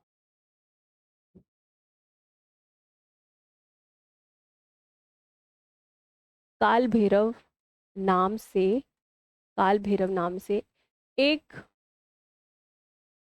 ड्रोन विकसित किया है। माले ड्रोन्स को कह रहे हैं, medium altitude long endurance, medium altitude long endurance, medium altitude पे ये उड़ान भरेगा। लॉन्ग इंड्योरेंस मतलब बहुत ज़्यादा घंटे तक ये उड़ान भर सकता है। तो लॉन्ग इंड्योरेंस कितना, लगभग 30 आवर्स तक ये उड़ान भर सकता है। वजन कितना है, 91 किलोमीटर। इसका किलोमीटर कैसे हो गया वजन में, 91 किलोग्राम इसका वजन हो गया। और इंडिजीनियस ड्रोन है, काल भैरव एक ड्रोन है जो कि medium altitude long endurance drone है, इंडिजीनियस ड्रोन है, 91 किलोग्राम इसका वजन है। स्वदेशी है, पूरा स्वदेशी है क्या, 80% इसमें स्वदेशी इक्विपमेंट यूज हुए हैं, 80% स्वदेशी इक्विपमेंट यूज हुए हैं। काल भैरव जो है आर्टिफिशियल इंटेलिजेंस पे बेस्ड एक ड्रोन है भाई, आर्टिफिशियल इंटेलिजेंस पे बेस्ड एक ड्रोन है। मतलब क्या हो गया, मतलब ये हो गया कि आर्टिफिशियल इंटेलिजेंस के आधार पर निर्णय लेगा कब उड़ान भरनी है, किधर मूव करना है, किसको टारगेट करना है। ये सारे निर्णय AI के थ्रू ये खुद ले सकते हैं, इसको कमांड देने की ज़रूरत नहीं है। तो इतनी इसकी कोडिंग कर दी है। आर्टिफिशियल इंटेलिजेंस पे आधारित एक ड्रोन लॉन्च हुआ है, काल भैरव उसका नाम है। मीडियम एल्टीट्यूड लॉन्ग इंड्योरेंस इसकी, इसके फीचर्स हैं। कितना घंटे तक ये लगातार उड़ान भर सकता है, तो 30 घंटे तक ये लगातार उड़ान भर सकता है। रेंज क्या है इसकी, 3000 किलोमीटर ऑपरेशनल रेंज को कवर करेगा।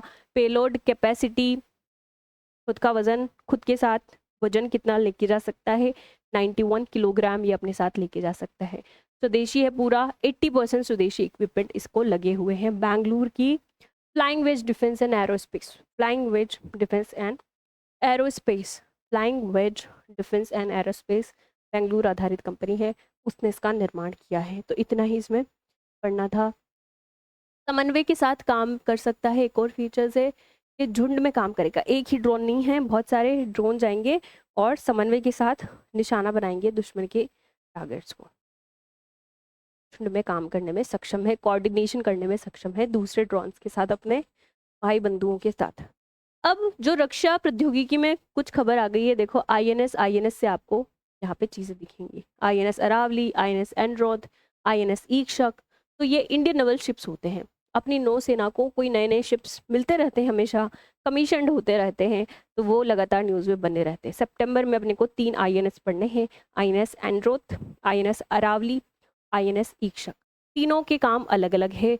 देखो आईएनएस एंड्रोथ जो है, एंड्रोथ जो है वो तो है, आईएनएस एंड्रोथ जो है वो एंटी सबमरीन वारफेयर पोत है, मतलब कि सबमरीन को निशाना बनाएगा और शैलो वाटर में ये काम कर सकता है। गार्डनरिच शिप बिल्डर इंजीनियर्स ने इसको बनाया है।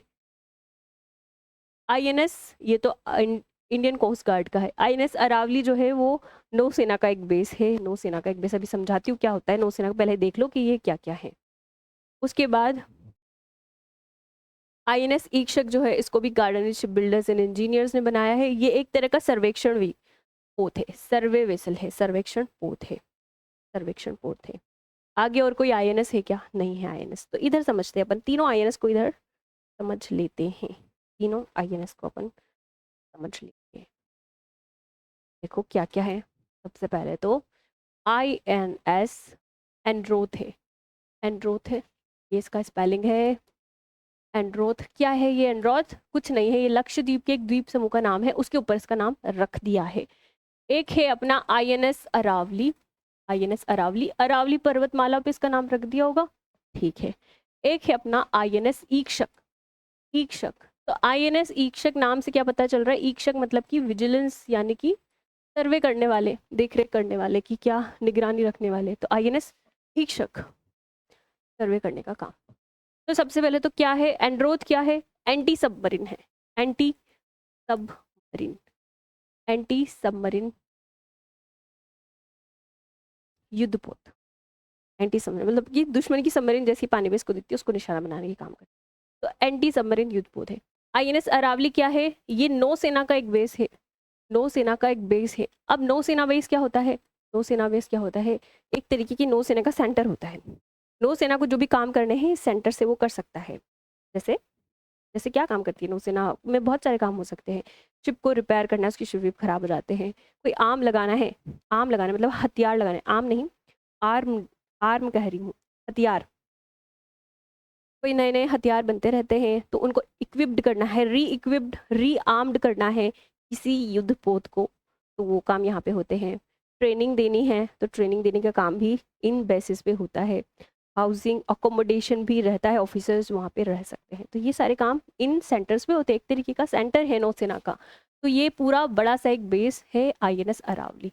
ये तो कमीशन हुआ है विशाखापट्टनम में, विशाखापट्टनम में। और ये कमीशन हुआ है अरावली, जो कमीशन हुआ है वो कमीशन हुआ है गुरुग्राम में, गुरुग्राम में। आईएनएस ईक्षक क्या है, ये एक सर्वे वेसल है भाई, सर्वे का काम करेगी, सर्वे वेसल, सर्वे वेसल सर्वे का काम करेगी। क्या काम होता है देखना, सी फ्लोर मैपिंग करने का काम होता है, या फिर जियोलॉजिकल डेटा है, ओशनोग्राफिकल डेटा है कि क्या हो रहा है ओशन में, टेम्परेचर क्या है, कोई रिसोर्स है, जियोलॉजिकल डेटा है, कोई टेक्टोनिक एक्टिविटी हो रही है, कुछ ऐसा दिख रहा है, तो वो सर्वे करने का काम करती है डीप ओशन में जाके। तो ये आईएनएस ईक्षक है, ये सर्वे वेसल है, सर्वे करने का काम करेगी। और ये आईएनएस अरावली एक नौसेना का बेस है, गुरुग्राम में इसको कमीशन किया गया है। आईएनएस एंड्रोथ जो है एंटी सबमरीन वॉरफेयर है, शैलो वाटर में ये काम करती है और सबमरीन को निशाना बनाने के काम करती है।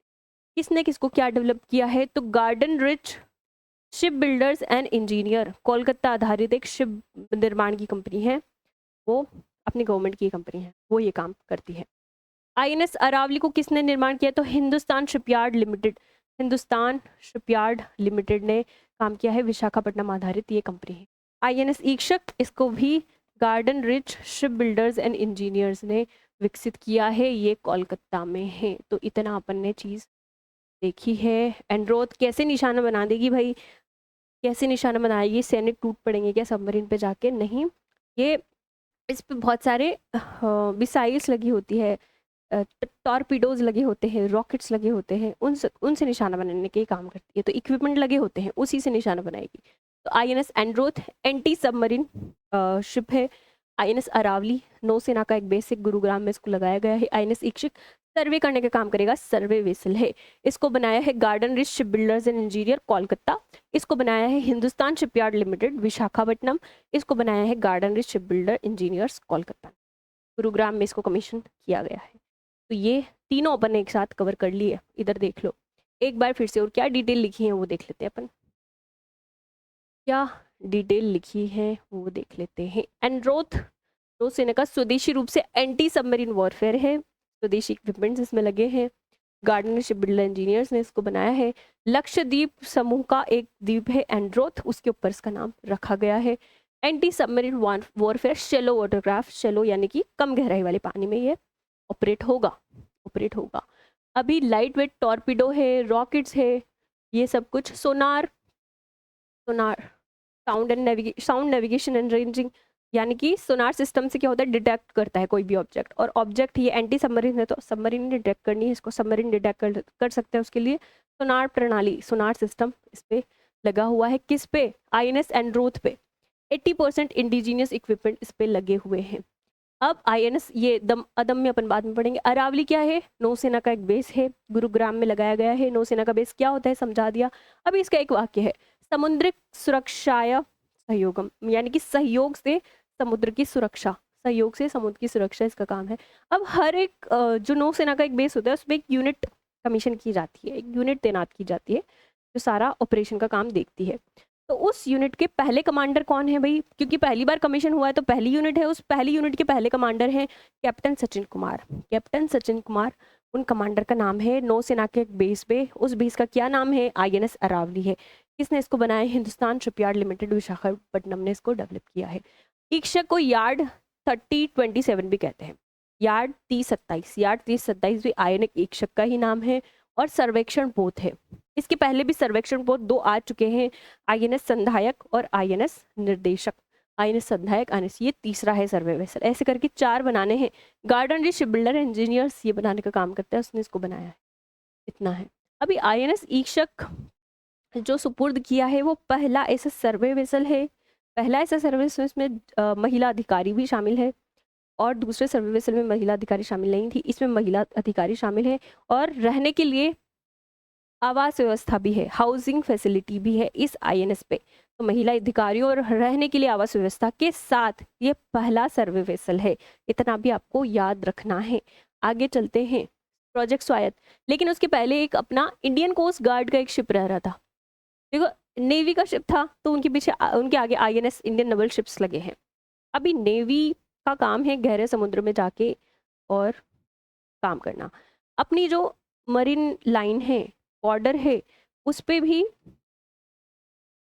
एक सेना काम करती है, एक यूनिट काम करती है जिसको अपन इंडियन कोस्ट गार्ड कहते हैं। तो इंडियन कोस्ट गार्ड जो है वो काम करती है, क्या काम करती है? अपनी जो कोस्ट लाइन है उसकी सिक्योरिटी देखने का काम करती है। तो Indian Coast Guard unit, Indian Coast Guard का शिप जो है वो ICGS लगा होगा, इंडियन कोस्ट गार्ड शिप्स अदम्बे, उसके जो भी शिप्स है उसके आगे ये लगा हुआ मिलेगा आपको।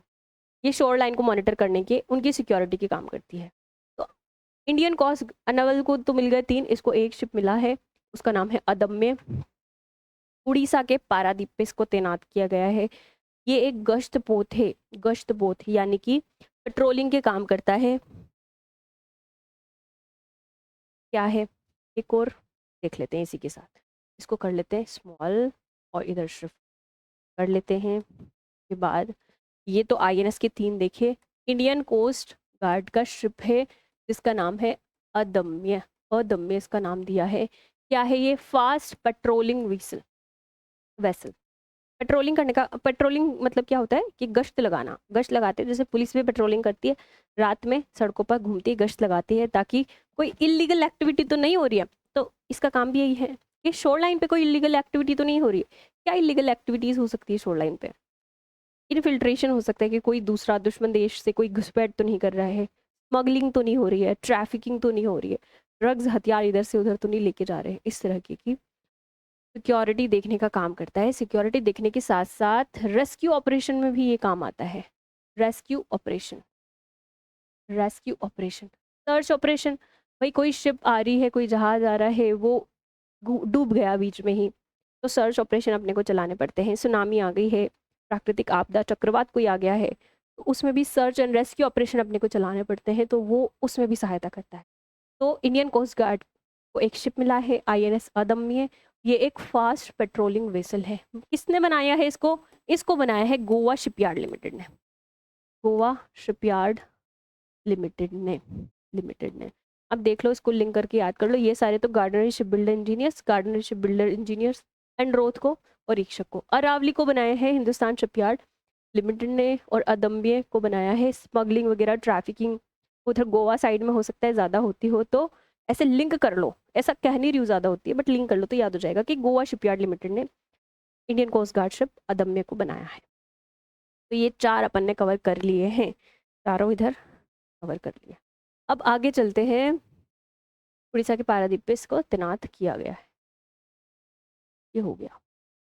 प्रोजेक्ट स्वायत्त, प्रोजेक्ट स्वायत्त। तो देखो, एक प्रोजेक्ट लॉन्च किया है किसने? कोचिन शिपयार्ड लिमिटेड और अपना इंडियन रजिस्टर ऑफ शिपिंग, इसने एक प्रोजेक्ट लॉन्च किया है, प्रोजेक्ट स्वायत्त। अब स्वायत्त से आपको पता चल रहा होगा, स्वायत्त मतलब ऑटोनमस, जो खुद ही ऑपरेट होते हैं, खुद ही संचालित होते हैं, ह्यूमंस की ज़रूरत तो नहीं होती, खुद ही अपने आप संचालित होते हैं, आर्टिफिशियल इंटेलिजेंस पे आधारित होगा तभी तो कुछ संचालित होता है।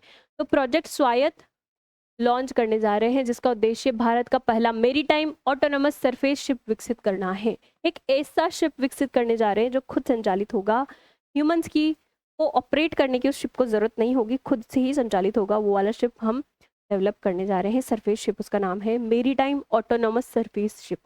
इस प्रोजेक्ट के तहत, प्रोजेक्ट स्वायत्त उसका नाम है।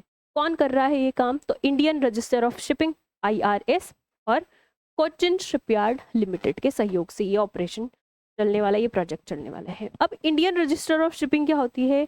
ये एक इंडियन रजिस्टर ऑफ शिपिंग जो है वो नॉन प्रॉफिट ऑर्गेनाइजेशन है। नॉन प्रॉफिट ऑर्गेनाइजेशन, भारत से इसको मान्यता प्राप्त है, भारत से सर्टिफाइड है। क्या काम करता है ये नॉन प्रॉफिट ऑर्गेनाइजेशन? भारत और दूसरे देशों से भी मान्यता प्राप्त है। इंस्पेक्शन करने के काम करता है शिप्स के, ये शिप सही है कि नहीं है, शिप को सर्टिफाइड करेगा। जो भी शिप्स बने हैं उनको सर्टिफाइड करने के ये काम करता है कि ये सी वर्दी है कि नहीं है, भाई ये चल सकते हैं या नहीं चल सकते, सारे सेफ्टी मेजर तो इसमें देखे गए हैं कि नहीं, तो सेफ्टी मेजर्स इसमें है या नहीं, ये सब काम करता है, सर्टिफाई करने के काम करता है। क्लास दे देगा शिप्स को कि जो सही है, सी वर्थी है, उनको क्लास असाइन कर देगा। क्लास ले ली मतलब कि ये ऑपरेट नहीं हो सकते शिप्स। बड़ा रोल है, नॉन प्रॉफिट ऑर्गेनाइजेशन है, भारत सरकार से मान्यता प्राप्त है, अन्य सरकारों से भी, अन्य देशों से भी मान्यता प्राप्त है, और जा जाके इंस्पेक्शन करता रहता है शिप्स के कि ये सही तरीके से सेफ्टी मेजर्स को फॉलो कर रहे हैं या नहीं कर रहे हैं, इन्वायरमेंटल फ्रेंडली है कि नहीं है, सी में अगर जब उतरेंगे ये सी वर्थी है या नहीं है। तो क्या है ये, कौन है? Indian register of ships, IRS इसको कह रहे हैं। 1975 में ये इसकी स्थापना हुई थी। मुंबई में इसका हेडक्वार्टर है भाई, मुंबई में हेड क्वार्टर है। तो चलते हैं अपन, कहाँ चलते हैं, वापस चलते हैं और क्या, इधर कि ये और कोचिन शिपयार्ड ये दोनों मिलके एक प्रोजेक्ट चला रहे हैं, प्रोजेक्ट स्वायत्त उसका नाम है। स्वायत्त मतलब ऑटोनोमस, खुद से चलने वाला एक शिप बनाने वाले हैं, जिसको मैरीटाइम ऑटोनोमस सरफेस शिप कह रहे हैं इस प्रोजेक्ट के तहत। अगला चलते हैं, अगली न्यूज़ क्या है? भारत और फ्रांस द्वारा स्टील्थ फाइटर जेट इंजन का सह उत्पादन। Stealth fighter jet engine, stealth मतलब कि ऐसा जेट जो दुश्मन से छुप सकता है, छुपने की कैपेसिटी रखता है दुश्मन से, ऐसा फाइटर जेट के लिए हम इंजन बनाना चाह रहे हैं। खुद बना लेंगे, नहीं, हम सहायता ले रहे हैं किसी की, इसकी फ्रांस की एक कंपनी है सेफ्रॉन, उसकी सहायता ले रहे हैं। और ये जो जेट है जिसके लिए हम इंजन बना रहे हैं वो 5वीं पीढ़ी का जेट है, 5वीं पीढ़ी का विमान इसको कह रहे हैं। और उस इंजन, उसके लिए इंजन बनाने के लिए हम सहायता ले रहे हैं फ्रांस की एक कंपनी सेफ्रॉन की, और इधर भारत, दोनों के बीच में समझौता हुआ है सह उत्पादन को लेकर, सह उत्पादन को लेकर। तो भारत और फ्रांस द्वारा स्टील फाइटर जेट इंजन के सह उत्पादन को लेकर समझौता हुआ है। 5वीं पीढ़ी का लड़ाकू विमान, 5वीं पीढ़ी का लड़ाकू विमान, एडवांस मीडियम कॉम्बैक्ट एयरक्राफ्ट इसकी फुल फॉर्म है, AMCA, advance medium combat aircraft jet engine विकसित करने जा रहे हैं। फ्रांस की कंपनी सेफ्रॉन है। 5वीं पीढ़ी का लड़ाकू विमान है। 120 किलो न्यूटन, 120 किलो न्यूटन का थ्रस्ट हमको चाहिए होगा इसको उड़ाने के लिए। थ्रस्ट क्या होता है? थ्रस्ट वही प्रपल्जन फोर्स होता है, विपरीत डायरेक्शन में जो फोर्स लगता है, जैसे रॉकेट लॉन्च कर रहे हैं, रॉकेट उड़ा रहे हैं, तो नीचे एक फोर्स जनरेट करेगा। ईंधन इतनी फास्ट जलेंगे कि वो एक फोर्स जनरेट करेंगे, और नीचे जो हवा है उसको नीचे धकेलते हैं, और उस नीचे धकेलने से फिर ये ऊपर मूव करते हैं, इसको थ्रस्ट कहते हैं। वैसे ही शिप्स में होता है, वो पानी को पीछे धकेलता है और आगे मूव करता है, इसको भी थ्रस्ट कहते हैं। तो ये थ्रस्ट 120 किलो न्यूटन का चाहिए, 120 किलो न्यूटन का थ्रस्ट जनरेट करे ऐसा इंजन हम बनाने जा रहे हैं। किसके साथ मिलके? सेफ्रॉन। और भारत की कौन है? DRDO की एक प्रयोगशाला है भाई, gas turbine research establishment Bengaluru में स्थित है। Gas turbine research establishment, gas turbine research establishment Bengaluru में स्थित है। तो ये हम करने जा रहे हैं। अभी सह उत्पादन कर रहे हैं, तो खाली साथ में उत्पादन करेंगे, चुपचाप कुछ बताएंगे नहीं क्या कि कैसे उत्पादन हो रहा है, तो बताएंगे बिल्कुल। प्रौद्योगिकी टेक्नोलॉजी का हस्तांतरण भी करेंगे। ये कौन करेंगे? फ्रांस की सेफ्रॉन कंपनी भारत को टेक्नोलॉजी ट्रांसफर करके देगी, बताएगी पूरा कि ये ऐसे ऐसे ऐसे ऐसे बनता है, ताकि इन फ्यूचर हम इंडिपेंडेंट हो सके इस चीज़ की मैन्युफैक्चरिंग में। तो सह उत्पादन करने के साथ साथ प्रौद्योगिकी का हस्तांतरण भी होगा। कहीं पे भी सह उत्पादन लिखा है, इसका ये मतलब नहीं है कि वो टेक्नोलॉजी ट्रांसफर करके दे रहे हैं, साथ में उत्पादन कर रहे हैं और टेक्नोलॉजी भी ट्रांसफर कर रहे हैं साथ साथ में, दोनों अलग चीज़ है। और उसके साथ साथ ये IPR राइट्स यानी कि इंटेलेक्चुअल प्रॉपर्टी राइट्स भी हमको हस्तांतरित कर देंगे। यानी कि अभी सिर्फ उनका राइट नहीं है, हम भी बना सकते हैं। इंटेलेक्चुअल प्रॉपर्टी राइट इसको कहते हैं, और हिंदी में क्या कहते हैं इसको? बौद्धिक संपदा अधिकार भी भारत के पास होंगे, भारत के पास होंगे। तो ये हमने पढ़ा भारत और फ्रांस के बीच में सह उत्पादन को लेके हुआ है। और कुछ रह गया क्या इसमें? और तो कुछ नहीं रह गया। रिसर्च लैब एक बार जितना हुआ है उतना रिवाइज कर लें क्या? कितना हो गया है? रक्षा प्रौद्योगिकी कहाँ से शुरू हुआ था? रक्षा प्रौद्योगिकी काल भैरव, अरे बहुत आगे से शुरू हुआ था, इसलिए एक बार रिवाइज कर लेते हैं। एक बार रिवाइज करना बनता है। रक्षा प्रौद्योगिकी सबसे पहले अनंत शस्त्र एयर डिफेंस सिस्टम हमने देखा। अनंत शस्त्र एयर डिफेंस सिस्टम जो है वो quick reaction surface to air missile है। 30 किलोमीटर इसकी परास है। भारत और चीन सीमा की बॉर्डर पर तैनात करने के लिए इसको लगाया गया है। दिन और रात दोनों में ये लॉन्च हो सकता है, मोबाइल लॉन्चर से ये लॉन्च हो सकता है। तो अनंत शस्त्र एयर डिफेंस सिस्टम DRDO ने इसको विकसित किया है और 30 किलोमीटर इसकी परास है। अग्नि प्राइम मिसाइल है, रेल से लॉन्च होने वाली मोबाइल लॉन्चर से लॉन्च किया गया है, सक्सेसफुली इसका परीक्षण किया गया है। अग्नि प्राइम मिसाइल का अग्नि 1 अग्नि 2 को ये रिप्लेस कर दी। कैनिस्टराइज प्रक्षेपण प्रणाली 2000 किलोमीटर की रेंज है। ये एक बैलिस्टिक मिसाइल है भाई, और मीडियम रेंज मिसाइल है।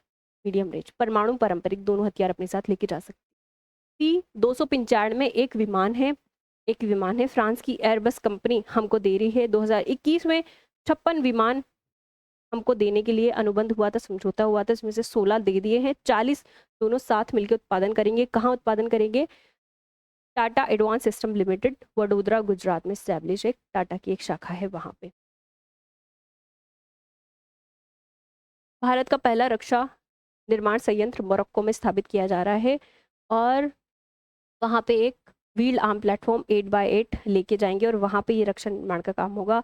ये wheel arm platform 8x8 DRDO ने विकसित किया है। DRDO के साथ साथ इसने विकसित किया टेसलनेट, टाटा एडवांस सिस्टम लिमिटेड ने। मोरक्को में है, तो मोरक्को में पहला, उसके साथ साथ मोरक्को में सबसे बड़ा, उसके साथ साथ ये भारत का पहला विदेशी रक्षा निर्माण संयंत्र है। काल भैरव ड्रोन आ गया। अब ड्रोन है तो ये AI आधारित खुद के निर्णय खुद लेगा और 91 किलोग्राम का पेलोड अपने साथ लेके जा सकता है। 80% स्वदेशी इस पे इक्विपमेंट्स लगे हुए हैं। मीडियम अल्टीट्यूड लॉन्ग इंड्योरेंस यानी कि 30 घंटे लगातार उड़ान ये भर सकता है। बेंगलुरु पे आधारित Flying Wedge Defence and Aerospace, Flying Wedge Defence and Aerospace ने इसको विकसित किया है। अगला अपन ने INS पर है तो एंड्रो जो है एंटी सबमरीन है। एंटी सबमरीन को निशाना बनाया कि garden ship builders and engineers ने इसको विकसित किया है, जो कोलकाता आधारित है। इंडियन कोस्ट गार्ड अदम्य बड़ा गोवा शिप बिल्डर्स ने बनाया है। फास्ट पेट्रोलिंग विसल सिक्योरिटी का काम करता है। INS अरावली पड़ा नौसेना का बेस है और हिंदुस्तान शिपयार्ड लिमिटेड ने इसको बनाया है। गुरुग्राम में इसको कमीशन किया गया है। समुद्रिक सुरक्षा या सहयोगम इसका वाक्य है और सचिन कुमार इसके पहले कैप्टन है। ईक्षक जो है वो सर्वे वेसल है। गार्डन शिप बिल्डर इंजीनियर्स ने इसको बनाया है। यार्ड 3027 एक और इसका नाम है। प्रोजेक्ट स्वायत्त ऑटोनोमस शिप मैन्युफैक्चरिंग के लिए एक प्रोजेक्ट लॉन्च किया है इंडियन रजिस्टर ऑफ शिपिंग और कोचिंग शिपयार्ड लिमिटेड ने मिलकर। फ्रांस भारत एक जेट विमान के लिए एक इंजन का उत्पादन करने जा रहे हैं और सह उत्पादन करेंगे। टेक्नोलॉजी ट्रांसफर भी की जाएगी। फ्रांस की कंपनी का नाम है सेफ्रोन। 120 किलो न्यूटन का वो थ्रस्ट। अब देखो एक ड्रोन विकसित किया है भाई पंजाब की सरकार ने, तो राज्य सरकार ने पहली बार ऐसा हुआ है कि ड्रोन विकसित किया है। बाज अख जिसका नाम है, बाज अख जिसका नाम है, बाज अख नाम से एक ड्रोन प्रणाली विकसित की है। ड्रोन प्रणाली किसने की है? पंजाब सरकार ने की है। पंजाब सरकार ने, पंजाब पुलिस ने कह लो आप।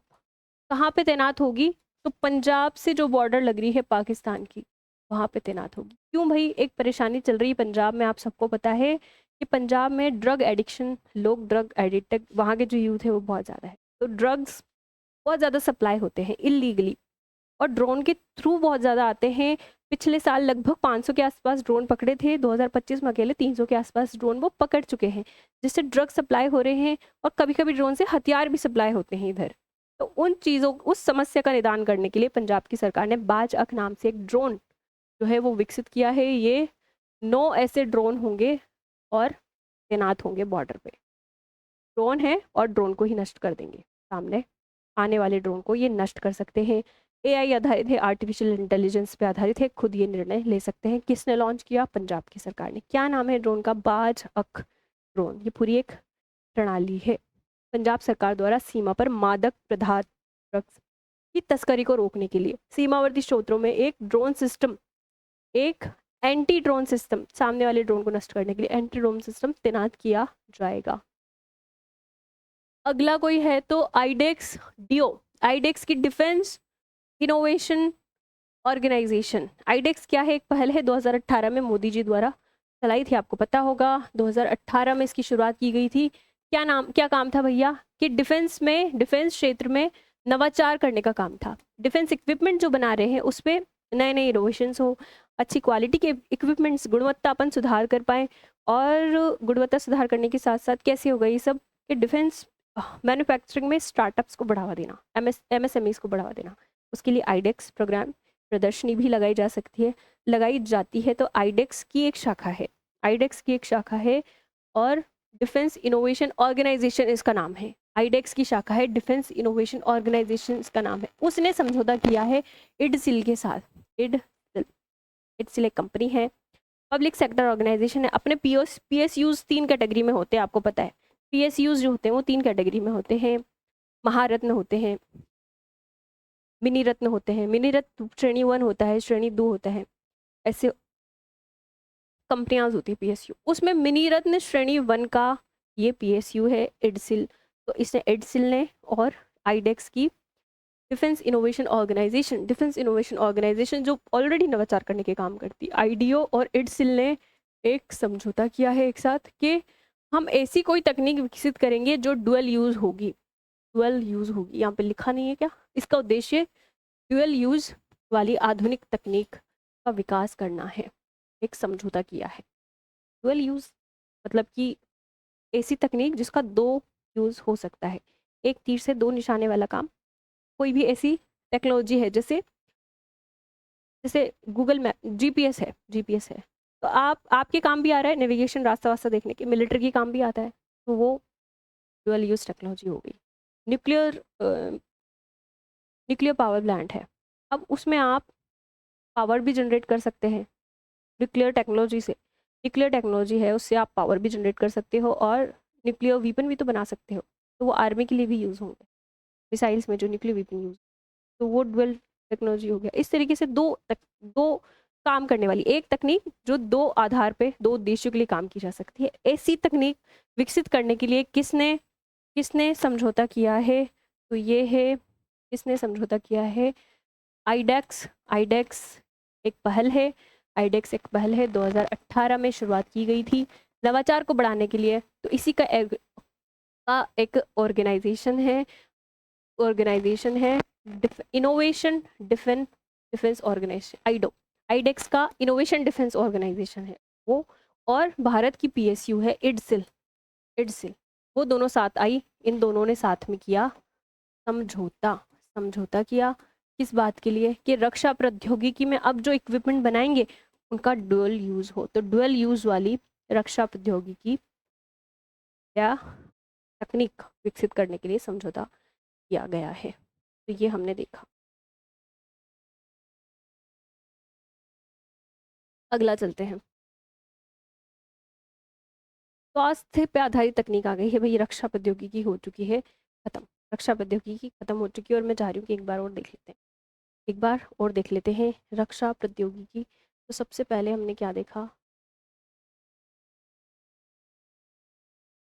एक बार और इम्पॉर्टेंट है, क्वेश्चन बनते हैं यहाँ से। हमने देखी अनंत शस्त्र, अनंत शस्त्र करके एक एयर डिफेंस सिस्टम, जो दुश्मन की एयर मिसाइल्स वगैरह आ रही है उससे हमें रक्षा प्रोवाइड करेगा। तो अनंत शस्त्र एयर डिफेंस सिस्टम एक मिसाइल सिस्टम हम जनरेट कर रहे हैं, बना रहे हैं, डेवलप कर रहे हैं, जो quick reaction surface to air missile system हम जिसमें बना रहे हैं, जिसकी 30 किलोमीटर परास है, 30 किलोमीटर जिसकी परास है। डीआरडीओ इसको विकसित कर रहा है, डीआरडीओ इसको विकसित करने जा रहा है। समन्वय में काम करेगा, समन्वय में काम करेगा किस किस के, आकाश है अपना पहले से, स्पाइडर है अपना पहले से, S-400 है अपना पहले से, वो उसके साथ समन्वय विकसित करेगा। और क्या इसके फीचर्स है, day and night, day and night दोनों में ये काम कर सकता है, सटीक यानी एक्यूरेसी के साथ निशाना लगा सकता है। इधर जो चीन और पाक है उसकी बॉर्डर पे तैनात करने के लिए हमने इसको लगाया गया है। मोबाइल लॉन्चर, मोबाइल लॉन्चर से ये लॉन्च हो सकती है, quick response surface to air missile. तो ये हमने देखा। इसके बाद डीआरडीओ ने विकसित किया है, टेंडर इसको दिया है Bharat electronic limited, Bharat dynamic limited उसकी सहायता करेगा। अगला देखा अग्नि प्राइम मिसाइल। तो अग्नि प्राइम मिसाइल में हमने देखा कि अग्नि प्राइम मिसाइल हम हमेशा देखते रहते हैं, इस बार की अग्नि प्राइम मिसाइल हमने रेल आधारित लॉन्चर से लॉन्च की है, कैनिस्टर आधारित, कैनिस्टराइज प्रक्षेपण प्रणाली हमने विकसित कर ली है। कैनिस्टराइज प्रक्षेपण प्रणाली का मतलब मैं बता चुकी हूँ, मिसाइल कंटेनर में रखी है, रेडी टू लॉन्च स्थिति में रखी है, और ये मूवेबल लॉन्चर से कभी भी कमांड मिलते ही लॉन्च हो जाएगी। क्या क्षमताएं हैं इसकी, 200 किलोमीटर, 200 नहीं भाई, 2000 किलोमीटर इसकी परास है। ये एक तरीके की बैलिस्टिक मिसाइल है, बैलिस्टिक मिसाइल है, परमाणु हथियार साथ साथ में पारंपरिक हथियार, पारंपरिक हथियार भी ले जा सकती है, डे और लाइट दोनों में ये काम कर सकती है। तो अग्नि के बारे में आपने इतना पढ़ा, डीआरडीओ ने इसको विकसित कर रखा है, 1 और 2 को ये रिप्लेस कर देगी। एयरबस है इसका, ये एयरबस कंपनी है, एयरबस कंपनी, उसके साथ किसकी कंपनी है, फ्रांस की कंपनी है भैया एयरबस, उसके साथ हमने एक समझौता किया था 2021 में, समझौता किया था, क्या किया था कि C295, C295 नाम से हमको, तुम बहुत अच्छे से विमान बनाते हो, हमको चाहिए, तो उसने कहा था ले लो, 16 अभी ले लो, और 40 जो है इसमें से जो 40 बच रहे हैं वो हम सह उत्पादन कर लेंगे। साथ में उत्पादन कर लेंगे। भारत से कौन साथ में आ रहा है इसके? टाटा एडवांस सिस्टम लिमिटेड, जो कि डीआरडीओ की एक शाखा है, फ्रांस की एयरबस के साथ। तो एक परिवहन विमान है, परिवहन विमान है। इसके बाद हमने क्या पढ़ा? इसके बाद पढ़ा भारत का पहला, मोरक्को में, कहाँ पे है? मोरक्को में भारत का पहला रक्षा निर्माण संयंत्र, भारत का पहला रक्षा निर्माण संयंत्र विदेश में स्थित है, जो कि विदेश में स्थित है, मोरक्को में, मोरक्को में स्थित किया जा रहा है। और कुछ armed vehicle, armed vehicle, wheel armed vehicle, wheel armed vehicle 8x8, wheel armed vehicle 8x8 DRDO और टसल ने बनाया है। Wheel arm platform 8x8, wheel arm platform 8x8 DRDO और टाटा एडवांस सिस्टम लिमिटेड ने बनाया है। कॉम्बैट व्हीकल है। यही व्हीकल का उत्पादन रक्षा निर्माण संयंत्र में किया जाएगा। मोरक्को में आधारित रक्षा निर्माण भारत का पहला रक्षा निर्माण संयंत्र है। काल भैरव करके एक स्वदेश क्या ऑटोनोमस ड्रोन है, काल भैरव करके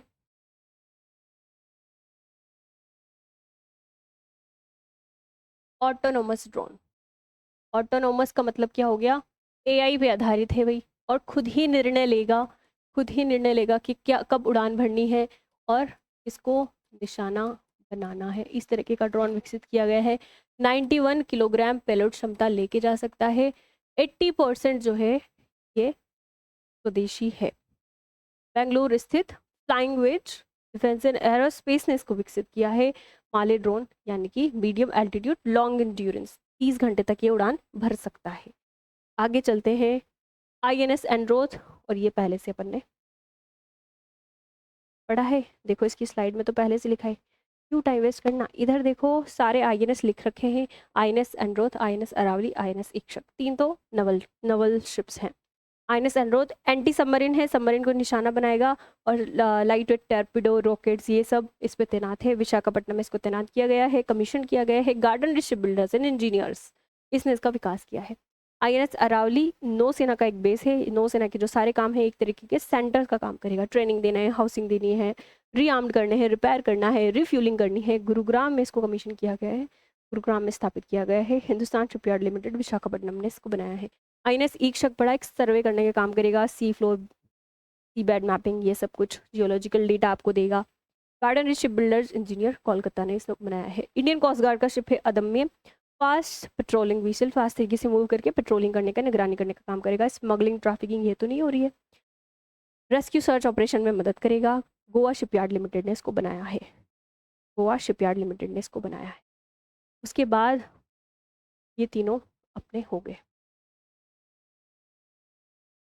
स्वायत्त प्रोजेक्ट है ऑटोनोमस मेरीटाइम सरफेस शिप, हम इसमें बना रहे हैं। भारत का पहला मेरीटाइम ऑटोनोमस स्पेस शिप ये होगा। IRS, Indian register of shipping, Indian register of shipping और कोचिन शिपयार्ड के नेतृत्व में ये बनेगा। भारत और फ्रांस का steel fighter jet engine, Bharat और फ्रांस मिलके, फ्रांस की सेफ्रॉन कंपनी मिलके स्टील फाइटर जेट या 5वीं पीढ़ी के विमान के लिए AMCA इसकी फुल फॉर्म है advance medium combat aircraft, advance medium combat aircraft. तो ये इस एयरक्राफ्ट के लिए एक इंजन हम बनाने जा रहे हैं, रॉकेट इंजन हम बनाने जा रहे हैं, जो कि 5वीं पीढ़ी का रॉकेट इंजन होगा।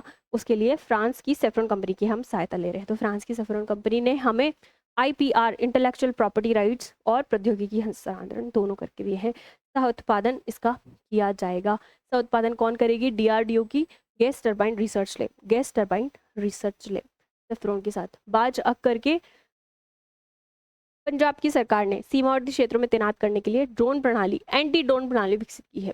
आईडेक्स की डिफेंस इनोवेशन ऑर्गेनाइजेशन शाखा और इट्स भारत का ही PSU है। दोनों ने समझौता किया है कि ड्यूल यूज वाली तकनीक हम विकसित करेंगे आगे चलकर। अब हेल्थ पे आधारित है, तो छोटी मोटी ये खबर बची है कि एड फाल्सीवैक्स, जिसको ऐसे लिखते हैं एड फाल्सीवैक्स करके एक वैक्सीन बना दी है। किसने बनाई है वैक्सीन बनाई है ICMR ने बनाई है। इसकी भुवनेश्वर में स्थित रिसर्च लैब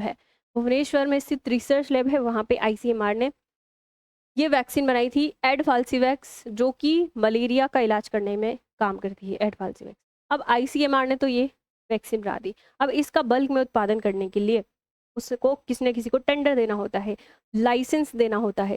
तो 5 प्राइवेट कंपनियों को लाइसेंस दिया है आईसीएमआर ने। अब 5 कंपनियों के नाम रटने ही गए, ये क्वेश्चन पूछेगा कि एग्जाम में नहीं, बस इतना याद करना है कि याद करने वाली क्या बात है इधर, कि एडफाल्सीवैक्स वैक्सीन किस बीमारी का इलाज करने के काम आ रही है, तो मलेरिया का। और मलेरिया का भी कौन सा वेरिएंट जो सबसे घातक होता है, सबसे घातक होता है फैल्सीपैरम, प्लाज्मोडियम फैल्सीपैरम सबसे घातक है, इसमें डेथ रेट सबसे ज़्यादा होती है। तो इसका इलाज करेगा स्टेजेस वाइज, ये इलाज करेगा, फर्स्ट वैक्सीन लगेगी, सेकंड वैक्सीन लगेगी, इस तरीके से। तो क्या याद रखना है, एडफाल्सीवैक्स क्या है, एक तरीके की मलेरिया फॉल्सीपेरम प्लाज्मोडियम फाल्सीपेरम के ये इलाज करने के लिए वैक्सीन बनाई गई है। किसने बनाई है, आईसीएमआर की भुवनेश्वर स्थित रिसर्च लैब है, उसने बनाई है। उसने 5 कंपनियों को लाइसेंस दे दिया है कि आप इसका उत्पादन कर सकते हैं।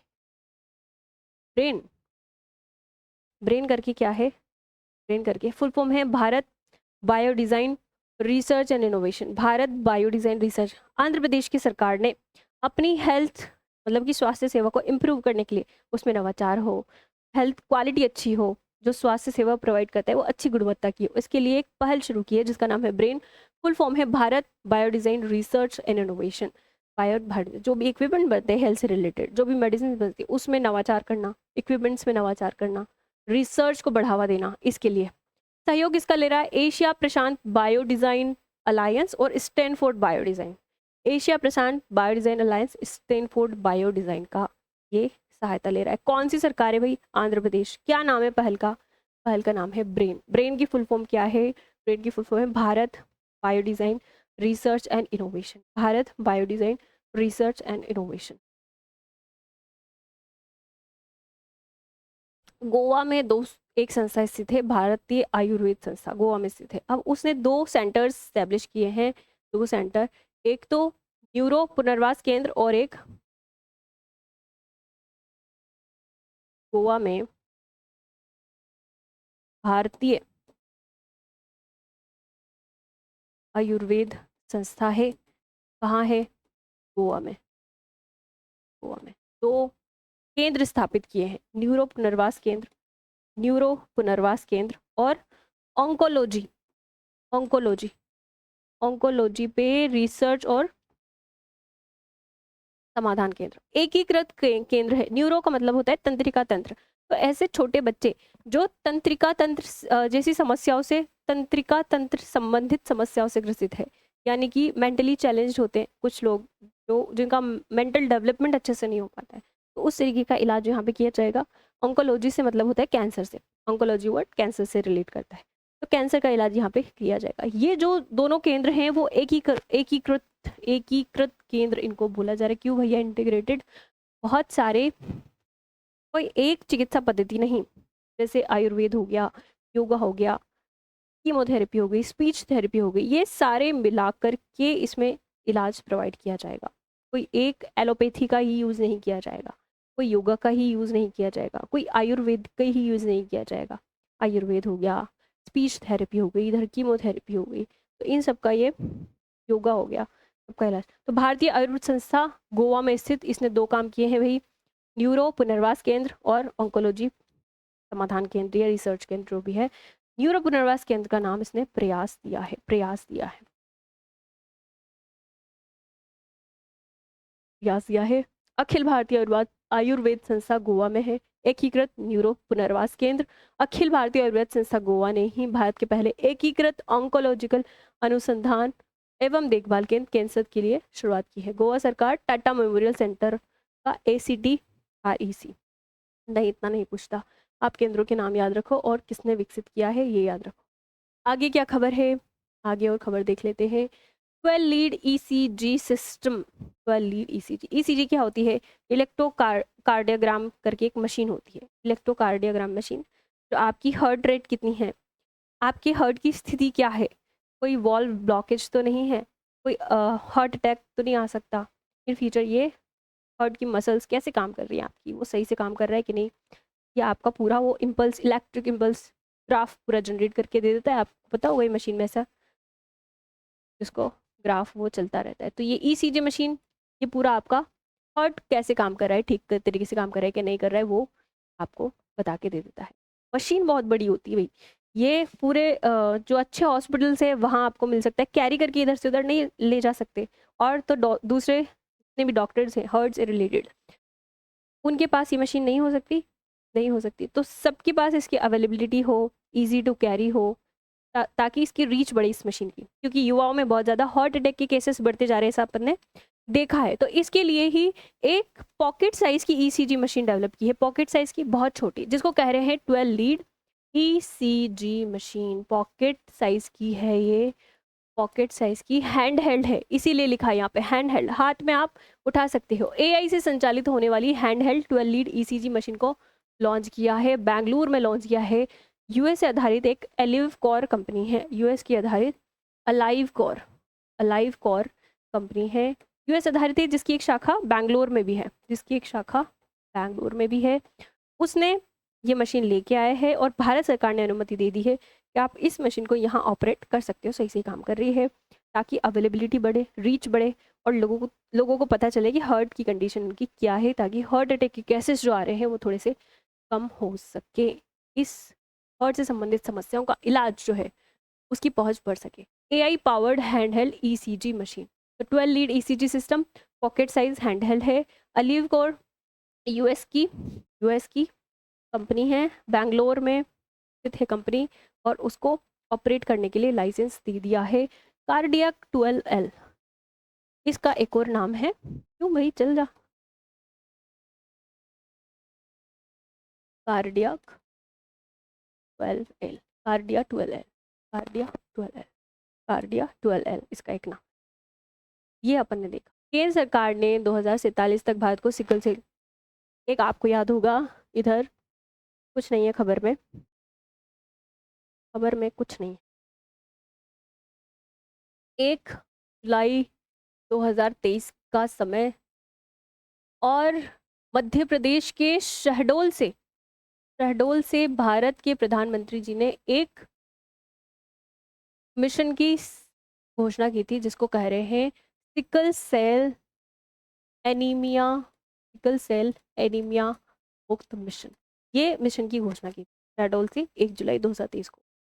क्या कहा था कि सिकल सेल एनीमिया मुक्त भारत बना देंगे। तो कैसे बना दोगे, जांच करेंगे हम, स्क्रीनिंग करेंगे, सबकी करोगे क्या, नहीं, जिसकी उम्र 40 साल तक है, 40 साल तक है उनकी स्क्रीनिंग करेंगे। तो सब जिन की भी 40 साल तक है उनकी स्क्रीनिंग करोगे, बिल्कुल नहीं। शेड्यूल यानी कि शेड्यूल ट्राइब एरिया में जो लोग रहते हैं, आदिवासी क्षेत्र में जो लोग रहते हैं, उनमें देखेंगे कि 40 ईयर्स तक के कौन कौन है, उनकी स्क्रीनिंग की जाएगी। क्या टारगेट रखा था इन्होंने, 7 करोड़ स्क्रीनिंग का टारगेट रखा था। स्क्रीनिंग करेंगे, परामर्श देंगे, उनका इलाज करेंगे, ये सब कुछ उनको सर्टिफिकेट वगैरह ये देंगे, उनको कार्ड देंगे, हेल्थ कार्ड, ताकि वो अपना इलाज करवा सके। ये सब टारगेट रखे थे जब ये मिशन लॉन्च हुआ था। तो ये खबर है कि 7 करोड़ में से 6 करोड़ की स्क्रीनिंग कर चुके हैं, 6 करोड़ की स्क्रीनिंग कर चुके हैं। तो यही खबर है और कुछ नहीं है। आगे चलते हैं। अन्य प्रौद्योगिकी आ गया, प्रत्यूष नाम से probing reionisation of the universe using signal from hydrogen से सिग्नल लेके, probing reionisation of the universe using signals from hydrogen. Signals लेंगे यूनिवर्स से, यूनिवर्स में हाइड्रोजन तत्व सबसे ज्यादा मात्रा में, इसलिए हाइड्रोजन इधर लिख दिया। ये फुल फॉर्म बना दी प्रत्यूष की। प्रत्यूष नाम से एक रेडियोमीटर बनाया है भाई, रेडियोमीटर बनाया है रमन रिसर्च इंस्टीट्यूट ने। रमन रिसर्च इंस्टीट्यूट ने एक रेडियोमीटर बनाया है, इसको अंतरिक्ष में स्थापित करेंगे, और जो सिग्नल्स आ रहे हैं दूर से, लो फ्रिक्वेंसी वाले सिग्नल, उनको कैच किया जाएगा। ये देखा जाएगा सिग्नल कहाँ से आ रहे हैं, कितनी दूर से आ रहे हैं, और क्या उनकी फ्रिक्वेंसी है, कितना हाइड्रोजन डिस्ट्रीब्यूशन है, किस ऑब्जेक्ट से वो सिग्नल आया, कितनी दूर से आया, ताकि इन सिग्नलों से क्या पता चलता है, रेडियो सिग्नल जो लो फ्रिक्वेंसी के होते हैं उनसे ये पता चलता है कि कॉस्मिक इवेंट्स कैसे हुए, कैसे ब्रह्मांड की उत्पत्ति हुई, ब्लैक होल, बिग बैंग, ये सारे कॉस्मिक इवेंट्स जो भी हैं बड़े बड़े, कैसे ब्रह्मांड बना, इन सब के क्लूज मिलते हैं। इसके लिए रमन रिसर्च इंस्टीट्यूट ने एक रेडियोमीटर बनाया है, इसको चंद्रमा की कक्षा में स्थापित करेंगे, क्या बना दिया, रेडियोमीटर, जिसका क्या नाम है, Pratyush, probing reionisation probing reionization of the universe using single signals from hydrogen।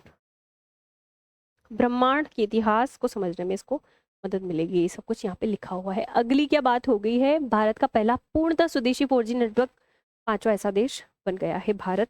पूर्णतः स्वदेशी 4G नेटवर्क हमने लगा दिया है। BSNL का 25वां स्थापना दिवस था, उस दौरान BSNL ने ये काम किया है। लगभग 97,000 के आसपास टावर्स लगाए थे, 97 के आसपास मोबाइल टावर लगाए थे, 97,000 के आसपास, जिसमें से 92,500 या 600 पूरे 92,600 जो है वो पूरे 4G मोबाइल टावर है, और अन्य मोबाइल टावर भी लगाए। 97 लगाए थे कब, BSNL का 25वां स्थापना दिवस था तब। किसने लगाए थे, BSNL ने ही लगाए थे। BSNL बोले तो गवर्नमेंट, क्योंकि गवर्नमेंट ऑर्गेनाइजेशन है, गवर्नमेंट की संस्था है, तो गवर्नमेंट की कंपनी है, तो गवर्नमेंट ने ही लगाए। BSNL ने अपने 25वें स्थापना दिवस पर 97 मोबाइल टावर 4G का, उसमें से 92,600 था। और ये 4G को इन फ्यूचर इजीली कभी भी 5G में कन्वर्ट कर सकते हैं, 5G में कन्वर्ट कर सकते हैं। तो ऐसा करने वाला भारत पांचवा देश बन गया है। और इसमें किसकी सहायता ली, किसका सहयोग लिया, तो TCS हो गया, एक तेजस हो गया, और C. Centre for development of telecommunication, department of telecommunication, तो ये C. का सहयोग लिया गया। कहाँ से इसकी घोषणा की गई थी कि भारत जो है वो 4G आधारित स्वदेशी 4G आधारित बन गया है उड़ीसा के झारसुगुड़ा इसकी घोषणा की गई थी। आगे देखो क्या है, आगे है विक्रम 3201। क्या है, एक चिप है विक्रम 3201 करके, एक माइक्रो प्रोसेसर है। चिप्स क्या होती है, माइक्रो प्रोसेसर होते हैं सिलिकॉन चिप्स, पतली सी छोटी सी एक चिप होती है, इस तरीके की ये दिखती है, बहुत छोटी है, ये चिप्स होती हैं। ट्रांजिस्टर बहुत छोटे छोटे नैनोमीटर्स में लगे होते हैं, इसलिए इसको नैनोमीटर्स में नापा जाता है।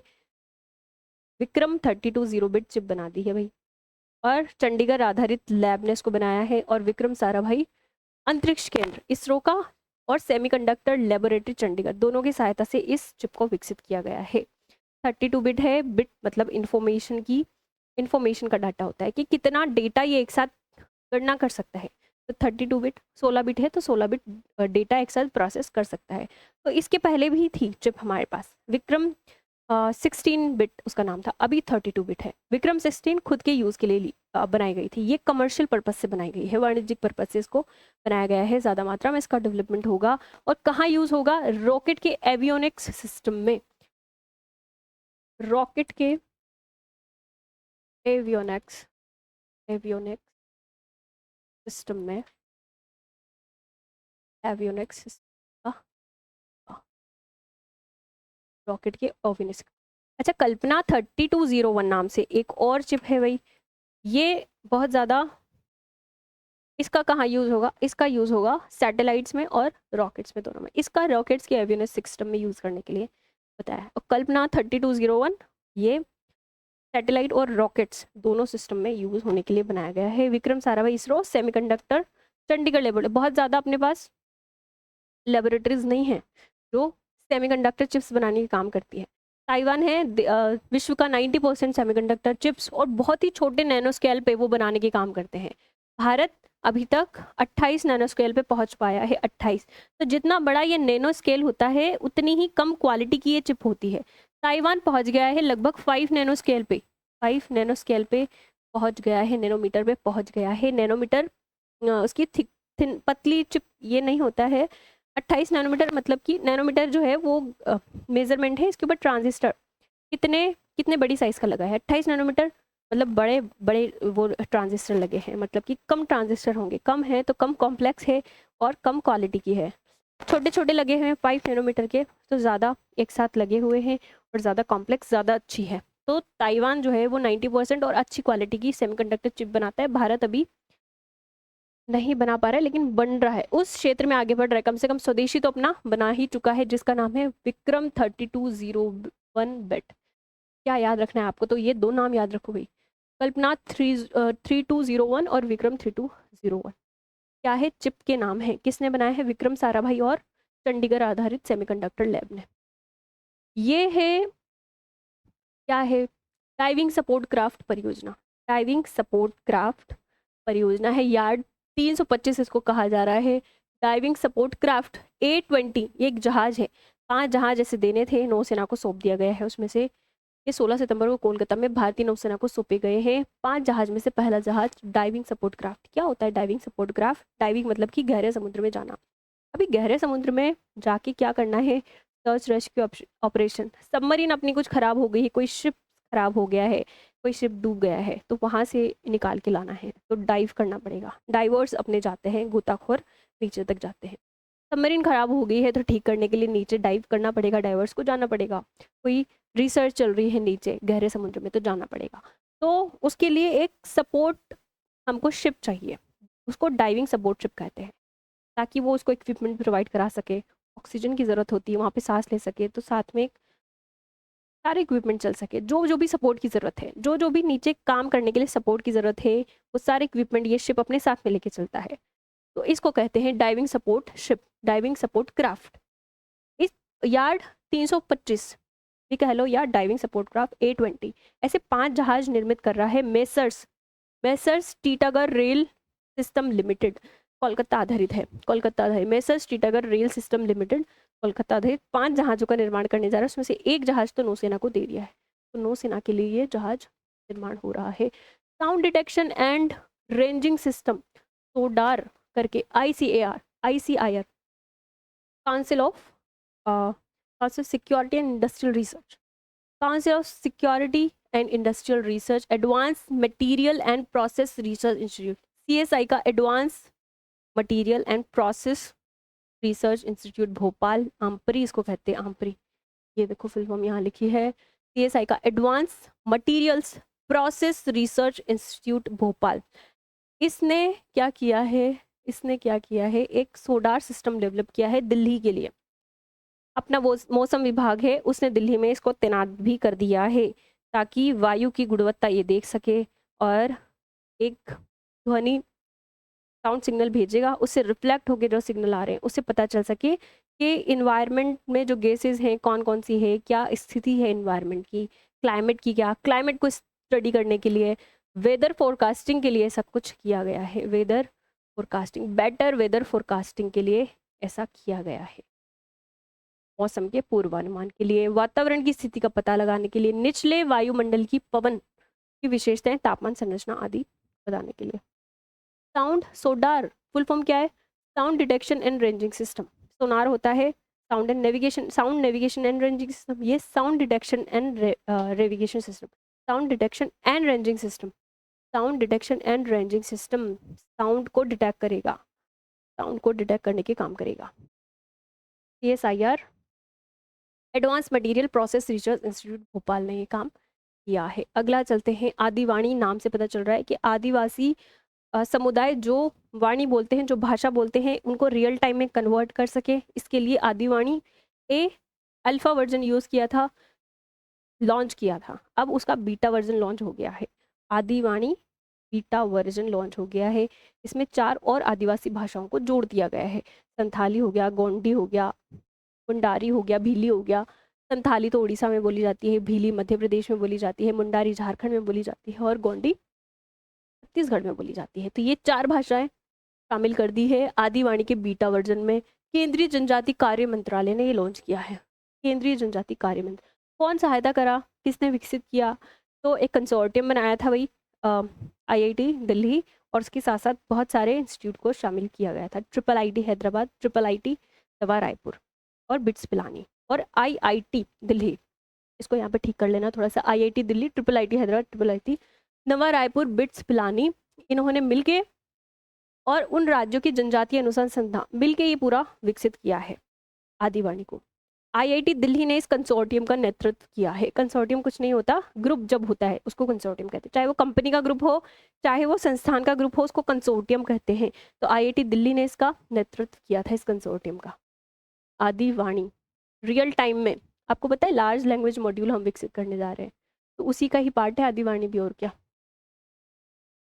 और कोई खबर बची है क्या? केंद्रीय सूचना प्रौद्योगिकी मंत्रालय, इसने घोषणा की है कि हम डेटा लैब बनाने जा रहे हैं 500, इतनी इंपॉर्टेंट नहीं है। अकॉस्टिक व्हीकल अलार्मिंग या alerting system, acoustic vehicle alerting system बहुत ज़रूरी हो गया है, जिसके पास भी इलेक्ट्रिकल वाहन है, चाहे वाणिज्यिक चाहे आपके पर्सनल यूज़ के लिए हो, चाहे वाणिज्यिक हो चाहे पर्सनल यूज़ के लिए हो, आप ये अलर्टिंग सिस्टम उसमें लगवा लेना।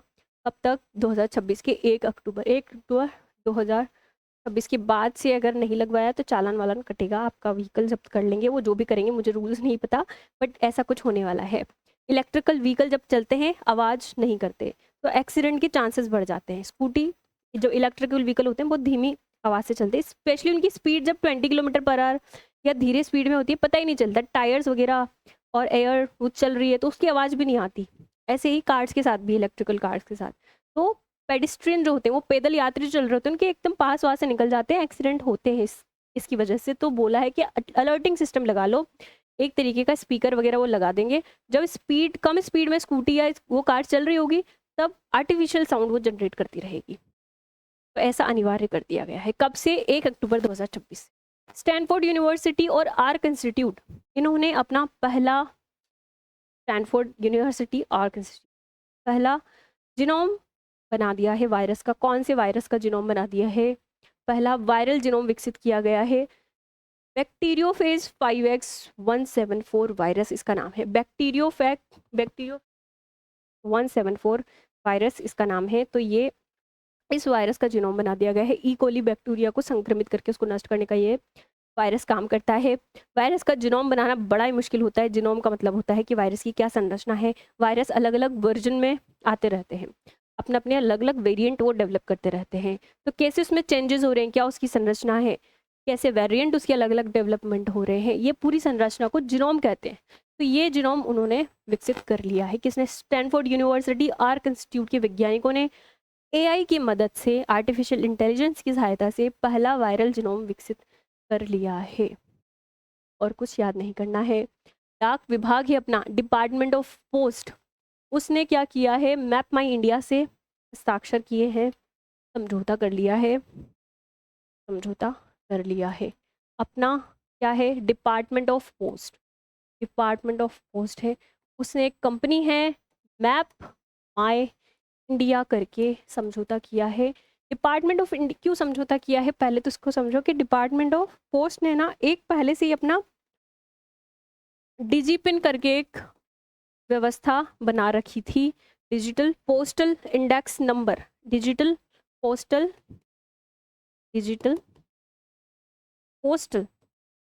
इंडेक्स नंबर, ये एक व्यवस्था थी भाई। पोस्ट जहाँ भी जाते हैं, जैसे पोस्ट भेजे जाते हैं एड्रेसेस पे, तो वो सही जगह पे पहुंचे, उसके लिए उसने पूरे भारत को क्या कर रखा है? 4x4 मीटर की ग्रिड में डिवाइड कर रखा है।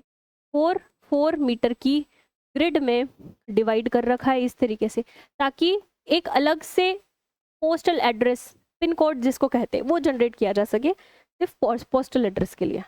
तो 4x4 की ग्रिड में पहले से ही डिवाइड कर रखा था और अपना डिजिटल एड्रेस जो है वो हर एक स्थान का दे के रखा था। बहुत सारे ऐसे स्थान होते हैं, अपन बड़े शहरों में रहते हैं तो हर एक कॉलोनी, हर एक बिल्डिंग, हर एक मकान नंबर है, बट कई जगह पे रिमोट लोकेशंस पे उस कॉलोनी का क्या नाम है यही नहीं पता, मकान नंबर सबके सही सही नहीं लिखे होते हैं। तो अभी भी कोई कोई जगह ऐसी बच रही है जहाँ पे प्रॉपर एड्रेस नहीं है, तो एक्यूरेट डिलीवरी हो, इसमें प्रॉब्लम आती है। इसके लिए डिपार्टमेंट ऑफ पोस्ट ने डीजीपिन व्यवस्था चालू कर रखी थी। अभी इसको और ज़्यादा इफिशिएंट बनाने के लिए मैप माई इंडिया से इसने समझौता किया है। मैप माई इंडिया एक कंपनी है, वो मैपिंग का काम करती है।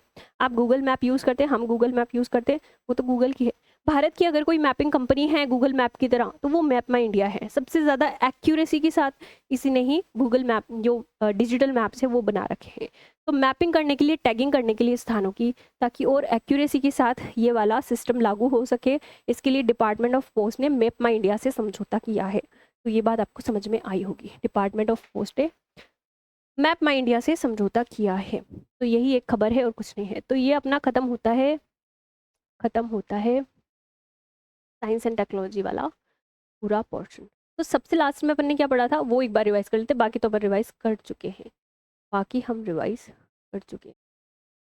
तो अन्य प्रौद्योगिकी हम पढ़ रहे थे। प्रत्यूष करके रेडियोमीटर एक लॉन्च कर दिया है रमन रिसर्च इंस्टीट्यूट ने। रेडियोमीटर सिग्नल्स लेगा, चंद्रमा की कक्षा पर इस रेडियोमीटर को लगाया जाएगा, सिग्नल लेगा, ताकि कॉस्मिक ब्रह्मांड की उत्पत्ति कैसे हुई उन सिग्नल से पता लगाया जा सके। प्रत्यूष इसका पूरा नाम है।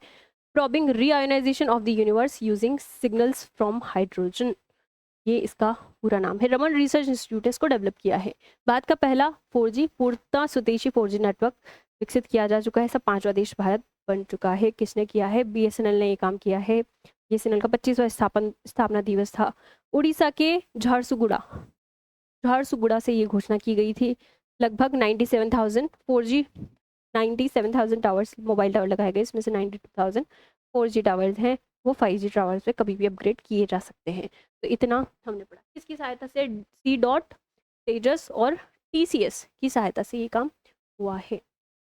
अगला चलते हैं। विक्रम 3201 माइक्रो प्रोसेसर या सिलिकॉन चिप है, जो कि रॉकेट के एवियोनिक्स इंजन में काम लेने वाली है। और कल्पना 3201 ये भी एक माइक्रो प्रोसेसर, ये सिलिकॉन चिप है जो कि रॉकेट और सैटेलाइट्स में यूज होने वाली है। विक्रम साराभाई अंतरिक्ष केंद्र और चंडीगढ़ आधारित सेमीकंडक्टर लेबोरेटरी ने इसको विकसित किया है। अगला क्या हमने पढ़ा? ये डाइविंग सपोर्ट क्राफ्ट लॉन्च किए हैं। 5 करने थे, उसमें से पहला डाइविंग सपोर्ट क्राफ्ट मिल चुका है। Messrs Titagarh rail system limited, Kolkata आधारित, उसने ये डेवलप किया है। Diving support whistle DSC A20 yard 325, ये टिपिकल नाम नहीं पूछे जाते। Sound dedication and ranging system, sound detection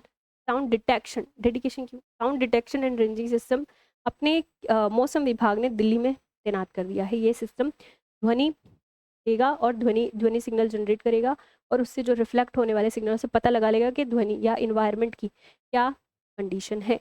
weather forecasting अच्छे से हो सके, पोल्यूशन के बारे में पता लगाया जा सके, इसके लिए सोडार सिस्टम डेवलप किया है। किसने? कंसोर्टियम था, IIT दिल्ली ने इसको लीड किया था। IIIT हैदराबाद, IIIT नवा रायपुर और बिट्स पिलानी, इन सब ने ये काम किया है। अगला चलते हैं। अगला क्या पढ़ा था अपन ने? आदिवाणी, केंद्रीय जनजाति कार्य मंत्रालय ने आदिवाणी जो है, एक मिनट, आदिवाणी है IIIT हैदराबाद, ये वाला जो विकसित किया है ये CSI advance material and process research institute Bhopal ने, आमप्री, CSI advance material and process research institute Amri Bhopal ने इसको विकसित किया है। कंफ्यूज नहीं हो जाना, मैंने कंफ्यूज कर दिया आपको। साउंड सोडार सिस्टम किसने विकसित किया है? CSIR के advance material and process research institute Bhopal ने विकसित किया है। आगे देखो, आदिवाणी विकसित किया है IIT Delhi, IIIT Hyderabad, IIIT नावा रायपुर और बिट्स पिलानी। 4 कौन सी नई भाषाएं इसमें जोड़ी गई है? आदिवासी, संथाली, भीली, मुंडारी, गोंडी। संथाली, भीली, मुंडारी, गोंडी। आदिवासी आदिवाणी का बीटा संस्करण है। ये AI आधारित है। रियल टाइम में जो भी बोलते हैं उनकी भाषा में वो हिंदी में कन्वर्ट हो जाता है या इंग्लिश में कन्वर्ट हो जाता है। हिंदी से इंग्लिश हो जाती है, इंग्लिश से हिंदी हो जाती है। टेक्स्ट से स्पीच में कन्वर्ट, स्पीच से टेक्स्ट में कन्वर्ट हो जाता है। लार्ज लैंग्वेज मॉड्यूल हम डेवलप करें, उसी का पार्ट है। केंद्रीय सूचना प्रौद्योगिकी मंत्रालय ने कहा है कि डेटा लेब हम बनाने जा रहे हैं, 500 डेटा लेब। 1 अक्टूबर 2026 तक आपको कंपलसरी हो जाएगा कि आप अलर्टिंग सिस्टम लगा लें, आपके इलेक्ट्रिकल व्हीकल में अलर्टिंग सिस्टम लगा लें। अकॉस्टिक व्हीकल अलर्टिंग सिस्टम इसको कह रहे हैं। स्टैनफोर्ड यूनिवर्सिटी आर्क इंस्टीट्यूट ने एक वायरल जीनोम बना दिया है। वायरल जीनोम बना दिया है, तो ये अपना पूरा होता है। होपफुली आपको समझ आया होगा। मेरे साथ बने रहने के लिए आपका धन्यवाद। रेस्ट ऑफ द पार्ट आपको सर कवर करवाए।